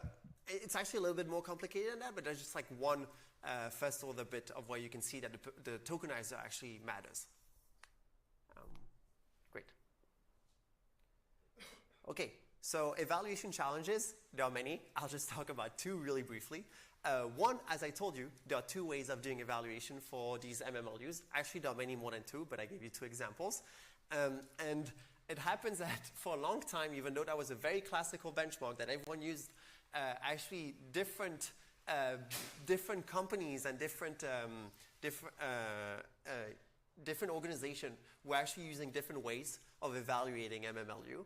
And as a result, you get completely different results. For example, Llama 65B, which was the first model of Meta in the Llama series, had on Helm 63.7 accuracy. I didn't know that was Meta. But on this other benchmark had like 48.8.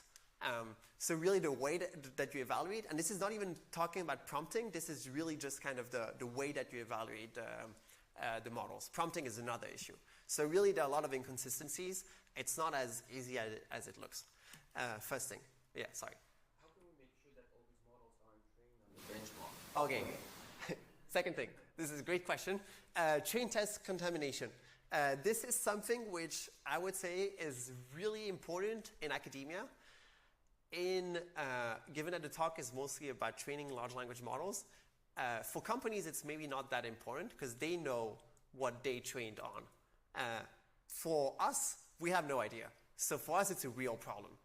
So there are many different ways of trying to test whether the test set was actually in the training set. One kind of cute trick that people in the lab, in Tatsu's lab have found is that what you can do is that given that most of the data set online are not randomized, you can just look at, and that language models, what they do is just predict the next word. You can just look at the entire test set. What if you generate all the examples in order versus all the examples in a different order? And if it's more likely to generate the thing in order, given that there's no real order there, then it means that probably was in the training set. Does that make sense? Wait a minute. Did he just explain a palindrome? So that was their litmus test to see if this thing worked, was just make it a palindrome? That's crazy. I mean, I'm just gonna hit play, bro. That's kind of a weak ass test, man. You can play that on your phone. What's those games called? Like they give you like 5 letters basically, and you make words out of it. Not Scrabble. What's that shit called? I forget what the name is, but I know what you're talking You know what I'm talking about? It'd be like 4 letters, 5 letters, or 6 or 7 letters, right? That's all they did was to test this to see if it was going to be functionally effective. That's. You have to remember, the world is not full of people who are just infinitely smart. They're just audacious. Well, I mean, it takes a team. You never want to be the smartest person in the room. Hell no, no. But I'm just saying. But that's the words with friends. That's what it is. Thank you. I'm saying that's kind of I don't know if that's like a good scientific metric to test that. Wouldn't you want people to try to prompt it? All right, let's carry on. So there are many, that's like one of them. There are many other ways of doing it. Train test contamination, again, not that important for development, really important for academic benchmarking. Great. So there are many other challenges, but I'll move on for now. Great, data. So data is another really big topic. At a high level, people just say, oh, you basically train what clean internet? models on all of internet. What does that even mean? Yeah, tell me, so, what does that or mean, people bro? sometimes say all of clean internet, which is even less defined. Uh-huh. So internet is very dirty and really not representative of what we want in practice. If I download a random website right now, you would be shocked at what is in there. It's definitely not your Wikipedia. So I'll go really briefly on like what people do. I can answer some questions, but I mean, data is on its own is a huge topic. Basically, first, what you do is download all of internet. What that means is that you use web crawlers that will go on every web page on internet or every web page that is on Google, and that is around 250 billion pages right now. And that's around 1 petabyte of data. That's it. That So sounds this pretty is small for actually the whole a entire internet. common crawl 250 is billion one web pages. crawler. So people don't usually write their own web crawlers. What they do is that they use. That sounds. That sounds. Well, yeah. Well, I mean, because you got the whole, like, you got the internet that civilians see, right? Then you got special access sites. I guess he has to. He's gonna have to define what does it mean by the internet. Yeah, from finances. Yeah, government.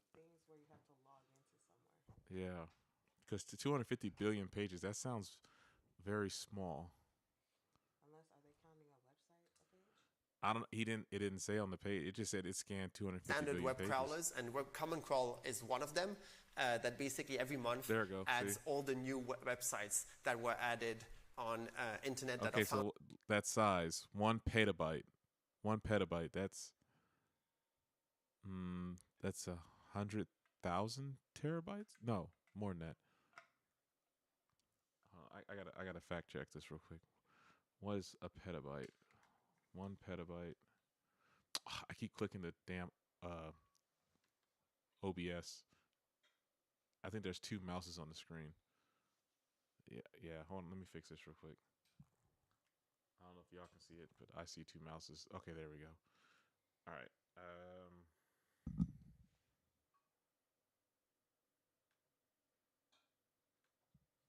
1 petabyte.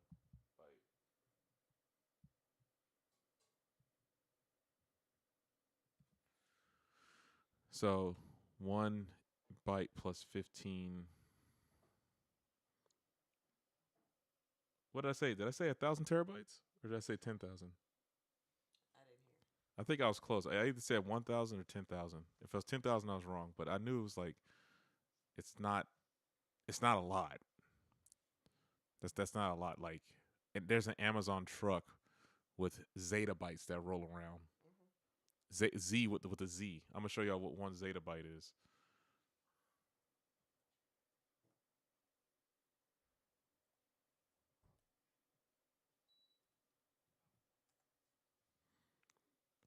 No. Zettabyte down here. I don't know. Am I spelling it wrong? Oh, ZETT. Okay, that's why. There you go. 1 zettabyte. Now that's a lot. All right. That's if they told me the internet was that makes more sense. Just because of how long the internet has existed, the different types of formats. When we went from HTML, PHP, and whatever predated that, there's so much out there.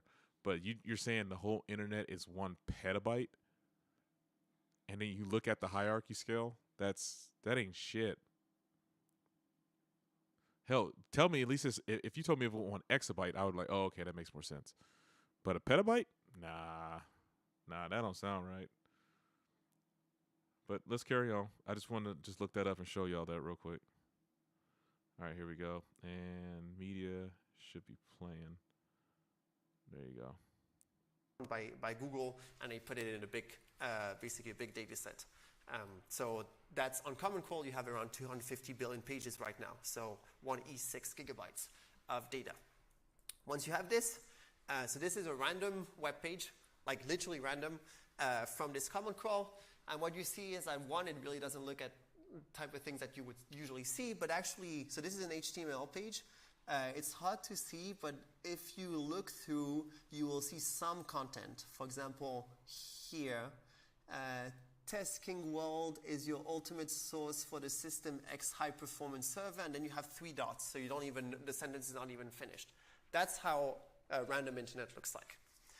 So of course, it's not that useful if you just train a large language model to generate things like this. So what are some of the steps that are needed?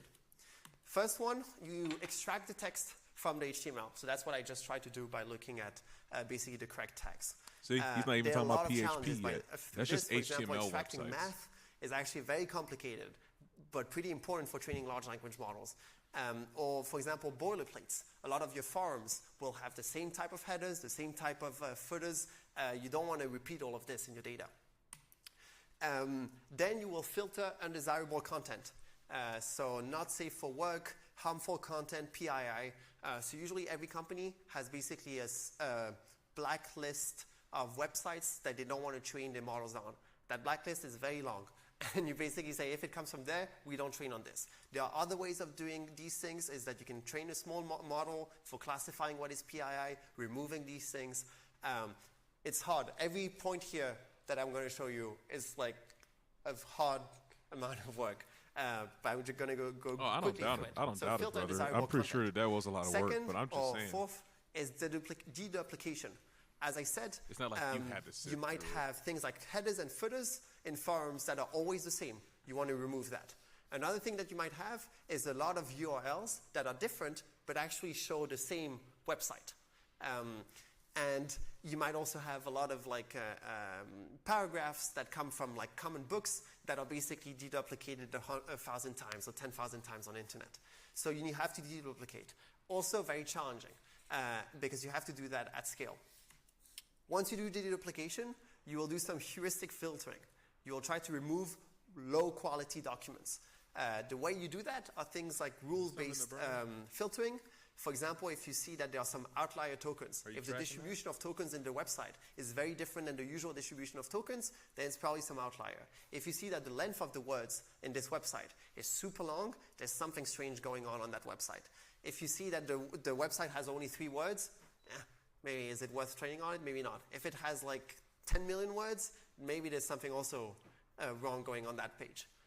So a lot of rules like this, yes?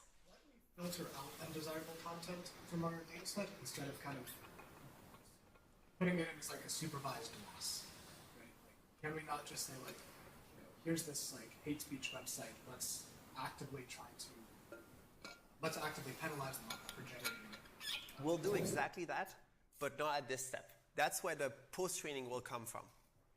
Pre-training, the idea is just to say, I want to model kind of how humans speak, essentially. And I want to remove all these like headers, footers, and menus and things like this. But it's a very good like idea that you just had, and that's exactly what we'll do later. Next step, model-based filtering. So once you've filtered a lot of data, what you will do, so that's actually a very cute trick. You will take all of Wikipedia, and you will look at all the links that are linked through Wikipedia pages. Because probably if something is referenced by Wikipedia, it's probably some high-quality website.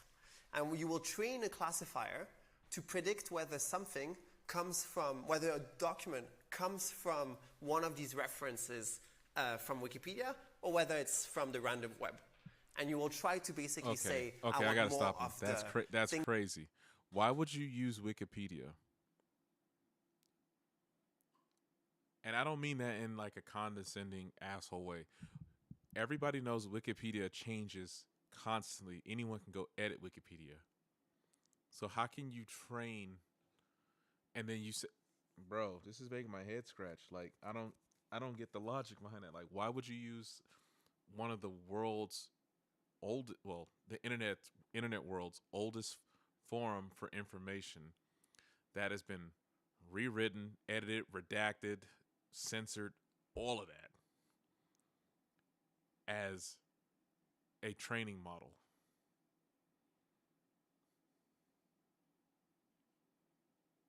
I'll wait. That come from Wikipedia references. Does that make sense? So yeah, so you will train a machine learning model. Usually also very simple models because you need to do that really. I hope someone in the audience asked that question, like why would that be? Because they are training these AI servers to be woke. Wikipedia is pure trash and they know it. Bro, it's just like what was the other one? Remember the Encyclopedia Britannica? It's like, why are you taking? Okay, let me backtrack because I agree with you, and it's like these people are from Stanford, bro. Unless something has happened in the pipeline of Stanford of what they allow to be considered critical infrastructure of information now, and then now Wikipedia is, ace. Because I remember, and you can call me old if you want. It's okay. It's fine. This is okay. We're streaming. It's fine. I remember when you could not use Wikipedia for shit in academia. In fact, it was frowned upon. You might even got expelled, depending on where you went. No, this is real. Don't look at me like that. I'm telling you, this is real. Wikipedia was not accepted as a credible source of information because they knew back then that anyone can change anything at any time about anyone. Like, someone can make a Wikipedia page about you, and you wouldn't even know it until someone said, hey, you got a wiki about you? And it can be the most untruths you can think of. And then now you have this dude who is there. I think what did the biop say? He's like one of the top guns for the studies of creating think about this, large language models for AI. And he's supposed to be the go-to guy right now. He's next up. Like, people are, if you were looking at this like ESPN, he's like one of those players that's about to be up and coming. Let's see. You said, yeah, that's the point there from Stanford. High learning is a scam, left-leaning bullshit, nose ring mafia. Oh man, look, between them using a palindrome to help it solve word queries, excuse me, and then now you're saying Wikipedia was a bulk of your language training, because humans don't talk like Wikipedia. Humans talk like humans of wherever they're from. Even in the professional environments, there's a certain level of cadence and correspondence that's to be had between levels of authority, subordinates. So let's go. Let's just go. Damn. Scale. I mean, just think about the 250 billion pages. Next one, you will try to classify your data into different domains. You will say, okay, this is entertainment, this is books, this is... Look at number 6. It says model-based filtering. Predictive page can be references by Wikipedia. They didn't say they're gonna filter, but it's model-based filtering. So if the model is programmed to know that Wikipedia is a source. Okay, you see where I'm going with this? Code, this is like these type of domains, and then you will try to either up or down weight some of the domains. For example, you might see that actually if you train more on code, you can't ask ChatGPT anything that will give you a positive right-leaning answer. I remember someone doing a study on that, and that's when people realized that there's the ChatGPT thing was kind of a scam, and people stopped paying for it. A lot of it. What sucks is that it's now going to be the base model standard for Apple Siri after this year's WWDC came out, because Apple shot themselves in the foot, and this is Tim Cook's biggest blunder.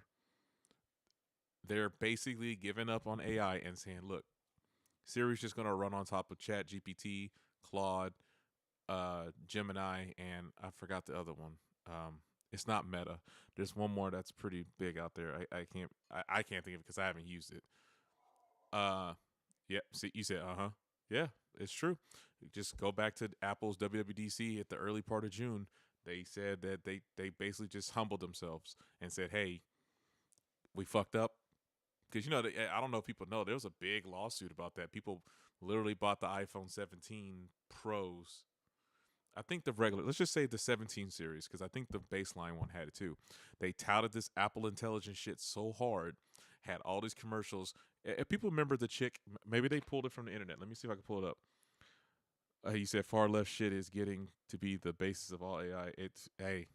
I can't even argue with that because, like I said, there's a lot to get into, and we're already at 21:12, so we might not be able to finish. Might do a part 2 on this, unfortunately, because it is a work week. I probably should save it for the weekend, but this was on my mind. It was bugging me for like the second half of the day to just talk about this because this is crazy. So I'm gonna jump over here real quick to Google, and I'm just gonna go to the Apple pulled commercials.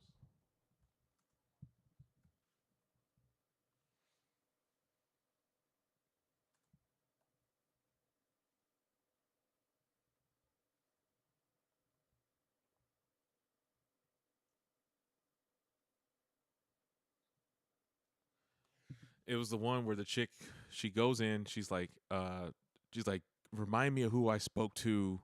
They might already pulled it because that was the one for the lawsuit. It's like, remind me who I spoke to on the 17th of July, and she was trying to get a job or some shit like that. Let's see. You know what? Not the camera one. We'll go with the first one. Your Majesty, horrible news. Your shoe. Nah, this ain't it. Done. Anywho, that shit didn't work either. Let's put it that way. That shit didn't work either. Let me see. Apple Intelligence.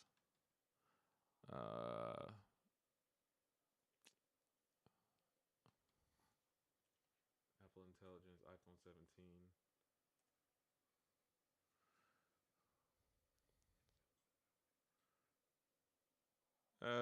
I'm not wasting more time.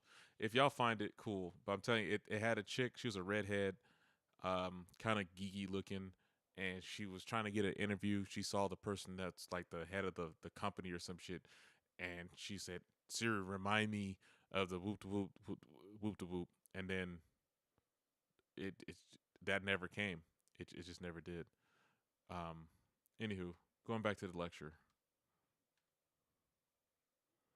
Yeah, sorry for that little segue, but it's just like it's the same thing. Then actually your model becomes better on There you reasoning. go. So that's something that people usually say in a very hand-wavy way. If you train your model more on code, actually it helps reasoning. So you want to upweight the coding distribution because that helps for general language modeling skills. Books is usually also another one. We're going to run for like 20 more minutes, and then I'm at the dip. Entertainment. I took the day off from the gym today to do this. So things like this. Of course, you want to do it. So people used to do it maybe kind of heuristically. Now there's entire pipelines that we'll talk about of how to do these things slightly more automatically.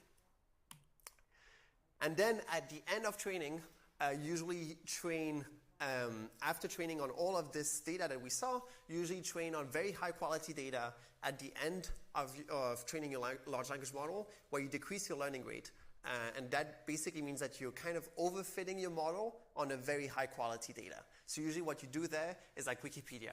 You basically overfit on Wikipedia, and you overfit on like human data that was collected. The other things like continual pre-training for getting longer context, I'm going to skip over all of these things. But that's just to give you a sense of how hard it is when people just say, oh, I'm going to train on internet. That's a lot of work. And really, we haven't figured it out yet. So collecting okay. well We're data is we're gonna a stop there. huge How the hell part are you of going to say practical that? How the hell are you going to say that? Bro, this was a waste of my fucking time then. Why would you say that? So you mean to tell me this whole keynote is for nothing? You got nothing productive out of this. You literally just said, I don't want to explain all this. And then the last thing you said was, I quote, we haven't figured it out yet. I want to do the meme with the black chick picking up a person walking out angry right now. I want to do the Viola Davis because, like, what the fuck? Like, I just put 36 minutes of life into this, and it's like you just told me you're going to skip over the parts that explain your actual research, and then you close out by saying, yeah, we didn't figure nothing out.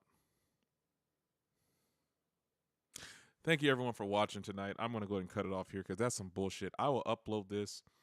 Hope if it does get copyright, I'll just take it down.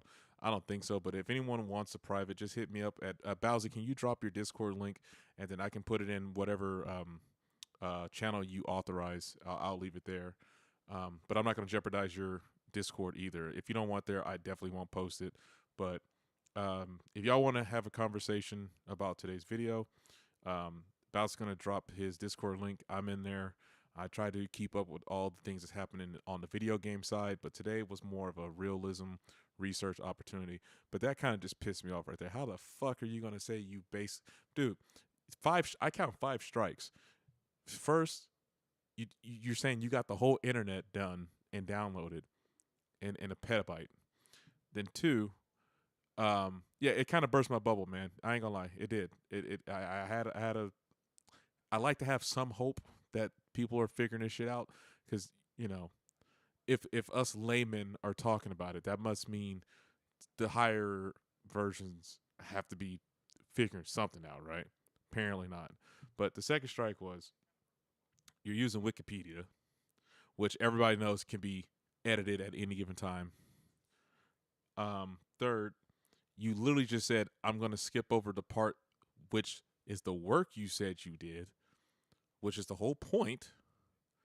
And then 4th is oh, yeah, we didn't figure nothing out. After doing all that work, we didn't figure nothing out.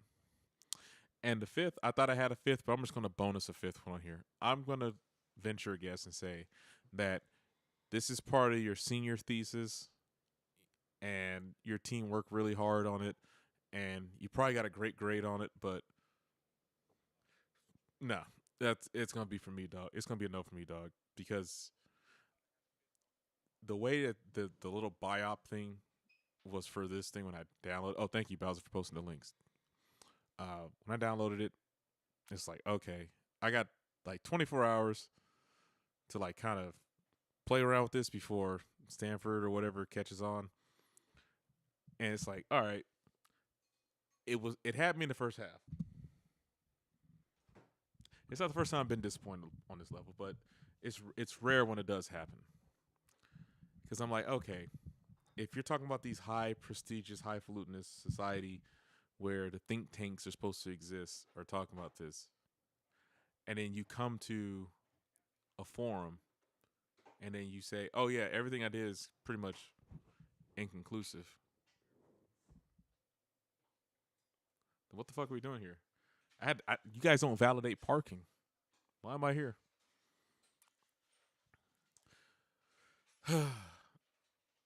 We got to do a palate cleanser.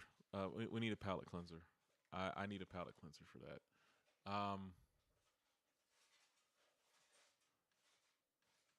I want to touch back upon the ASML thing real quick. And then we'll close it out from there. I still think if they truly let AI be uninhibited and let it find its way, just like how humans had to find their way, we'll see the next epoch. It'll be in real time. I'm still sticking with that. These people from Stanford was a letdown. I'm not even going to front. It was. But I still think that we can get there because for some reason, and you can call this tinfoil kufi hat talk if you want. That's fine. It's your opinion, just like I'm giving mine. And I'm not talking to you specifically, Bowser. I'm just saying in general to the replay game because I have 8 people in here, but only you're talking. So I got the live chat up right there. But if you're watching this and you're like, what's this black dude rambling about? It's like, well, one, I'm not just rambling. Like, I'm bringing you something that I've been following closely because I've been trying to build these things on the side myself. I got kits in the corner that still need attending to. Whatever. My point is, it's like I still think we're on this cusp of where things are about to shift over, and it's gonna be irrefutable because of how ubiquitous it is.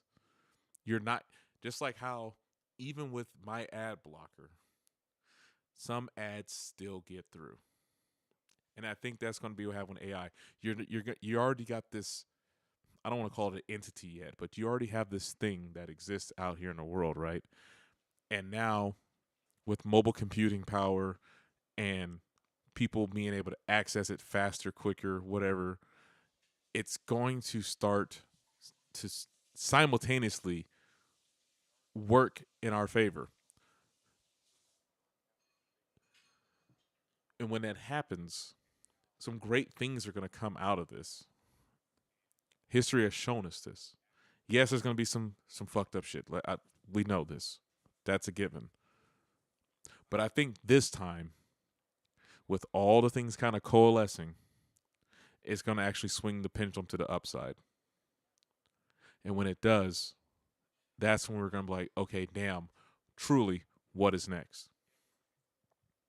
And I'm not talking about planet hopping, going to moons, maybe just asteroid belt. I'm talking about what does it do for the species? Because if y'all recall, when the whole Kung Flu happened, as our leader likes to call it, people were trying to figure out, like, well, what are they going to do for work? What are they going to do for money? What are they going to do? It's like, I think a part of Andrew Yang's thought process is correct. I'm not saying the man was 100% right on his notions, but I think it's true for the people who are able to just sit still and think for a second and let their brains just say, hey, what is my next move as a person? What am I doing? Where am I going? I'm not just a cog in the big ass capital machine anymore. That took a break. That pandemic thing gave everyone a chance to just sit down for a moment and reflect. And that, even though all the fuck shit happened, it still was a catalyst for letting people just use their brains and think on their own. And on their own terms, mind you. And to challenge old notions, to challenge old ways of thinking. And it's like, here we are now. We got fucking rocks being dug up out the earth that produces on electricity. You got the one of these labs up here in California was able to get more fuel out of a standing point energy source. Matter of fact, I think I'm gonna pull it up. I think that was the Lawrence lab here. Lawrence lab fuel discovery.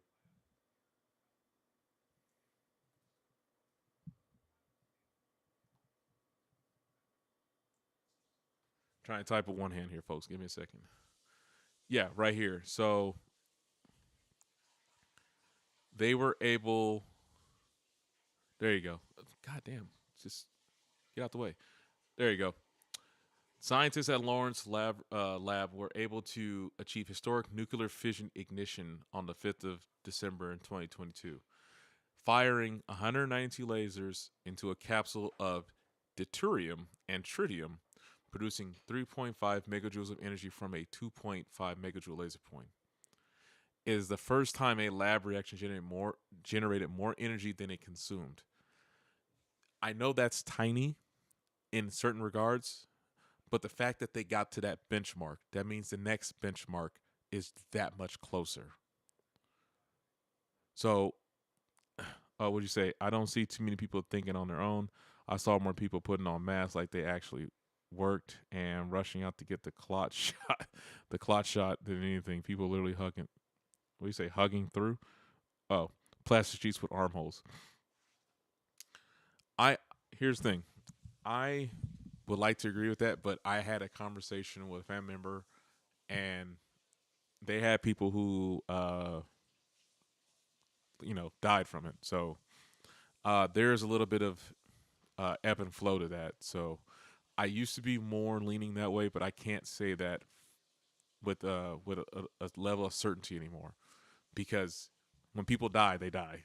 They don't get to respawn. So, and some of those people subsequently were also, for what it's worth, extended family members of mine as well.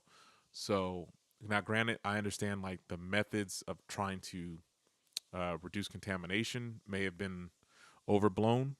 Sure, I won't argue that. Hell, I even joked a couple times to put on a painter's mask, but no, it can't be understated that whatever that was, and we'll never get the real answer, right? We only have what we can kind of coalesce as we see things as presented to us. But whatever that was, it was a real thing, and people are gone. To not see, not my broadcast, but any broadcast for the rest of their lives. So, all because of Obama and Biden and Fauci. Now that whole Fauci thing, that's been proven. That's 100%. People, I remember they were talking about that in 23 and 24, and how he was starting to get pardons early because he was on some fuck shit. Not even denying that. Not even close. But the other aspect of that shit was a hitter. So, anyways, like I said, on a more positive note, I think with breakthroughs like that and breakthroughs with this ASML shit, this is just my side of the world that I'm able to see this. I still have a more positive leaning outlook on it. So, like I said, let's get a palate cleanser. I want to bring back up the lithography that's going on here, and we'll close out today's session, and then we'll be back on the gaming channel pretty soon. This week got a little congested, but we're still good. We're hanging in there. Let's go to their videos. That's why it's moving so slow, because I'm streaming. I was wondering why. Let's see here.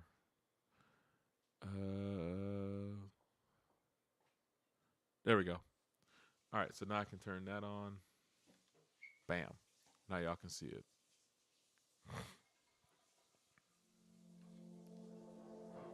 Developing a chip from design to mass production is one of the costliest, most complex feats of engineering. And making chips more powerful by squeezing in more transistors using advanced lithography. I never said people didn't die from it, but the amount of people who died wasn't as much as the hospital reported. More people died afterwards and I saw performers die on the stage from the Fauci ouchie. There was I gotta get a bigger screen. You see how small this text is right here? There was life-saving equipment in storage boats in New York and never got released. Now, I do remember that. I saw the live video. Some, I don't want to say amateur, but let's just say non-syndicated citizen was able to go record that and see those. It wasn't just the boats either. They were on semi-trucks too, parked right outside the hospitals. But yeah, I never said that you said that. I'm just saying the way that everything got handled, motherfuckers is dead and they ain't coming back. And it was real enough for them. Let's go ahead and finish this video, and then I'll read the rest of the commentary that comes out, because this is only a 3-minute video. Only gets harder with each new generation of chip technology. That's why at ASML, we developed holistic lithography to help chip makers meet their most stringent patterning requirements. Holistic lithography integrates computational modeling, optical measurement, and electron beam inspection with lithography systems. It enables chip makers to understand, optimize, and control their chip-making processes quickly and at the right cost. The size and accuracy of the chip features a lithography system can print depends on many variables, including reticle design, system optics, and exposure and wafer processing conditions. So, as chip makers set up new patterning processes, we help them co-optimize these variables to maximize image accuracy. And that, in turn, translates to more good chips per wafer.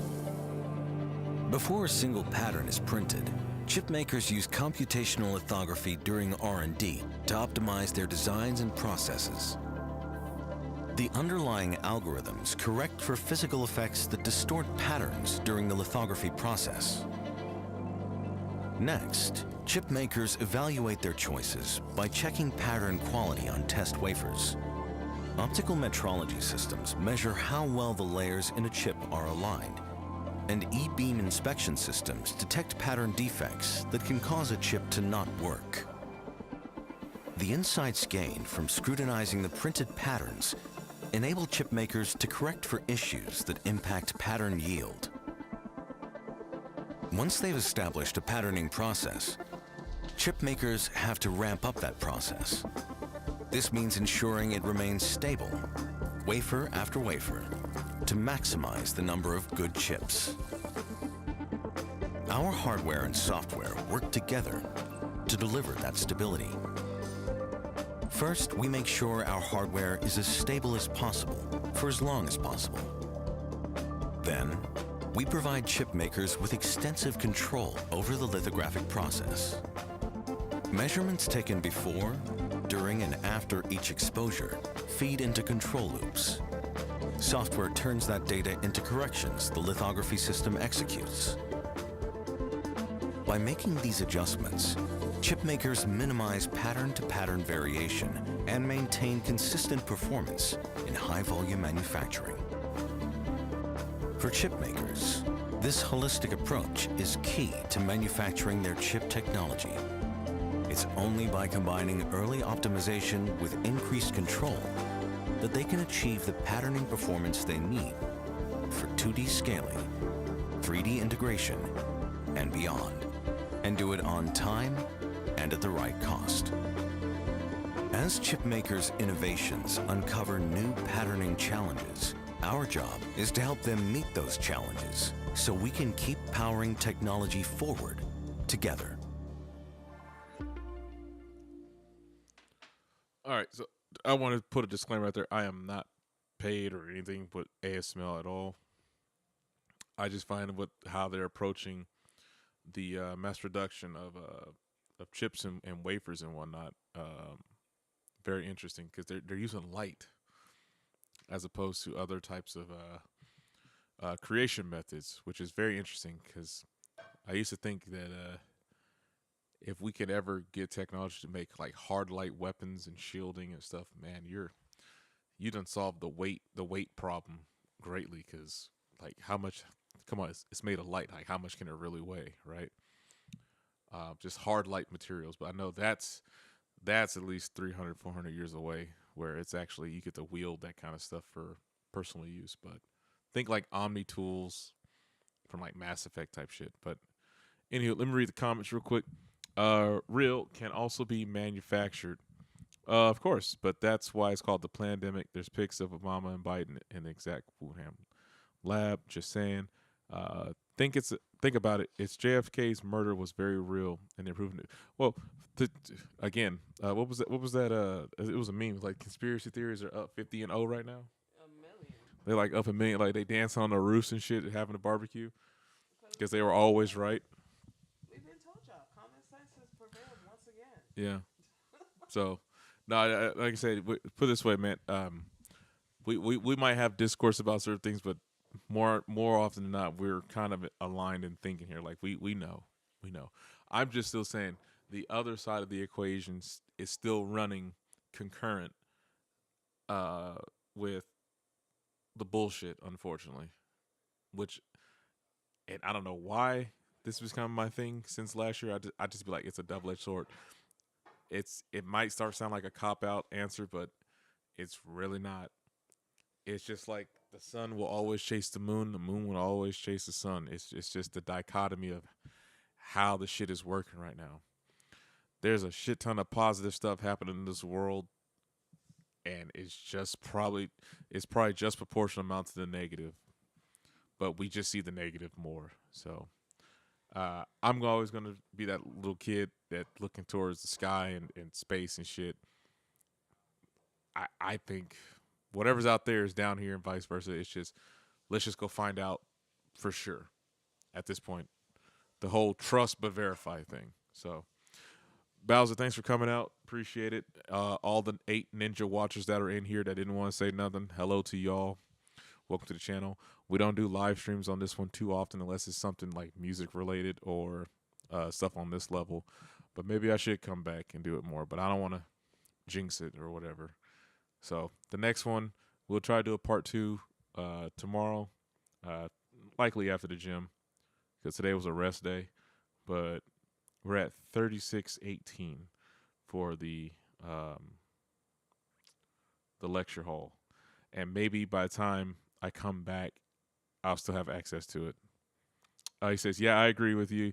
There's a YouTuber that's, God damn, I gotta get a bigger monitor, man. Yeah, I agree with you. There's a YouTuber that's got long COVID. She's been sick for years and just started to learn to walk again. Yeah, it's just like the people that got that Bell's palsy stuff and so on and so forth. But yeah, like I said, want to end on a positive note. But yeah, we'll end it right there. But he said, with the PC stuff, we won't have an answer for that for at least a century. I would wager probably 50. I still think that's going to happen in our lifetime, just because of how far we've come with mobile computing power now. Like the Garmin smartwatches, Apple Watches, cell phones, hell, your PlayStation controller. You know, this stuff is at the nano. We're at the nanometer level of computing. So, yes, there's still the issue of weight and power, but those things can be subsidized or borrowed from other areas for allocation purposes. So, yeah, let's try to pick this up tomorrow. No promises on that. Wow, I still got the same 8 Ninja watchers in here. Hey, y'all know y'all can text and talk, right? You don't have to just lurk, but whatever. Bowser had put the link in the chat, so we'll try to pick this up tomorrow. And yeah, I wish y'all a good evening and see you on the next one. I am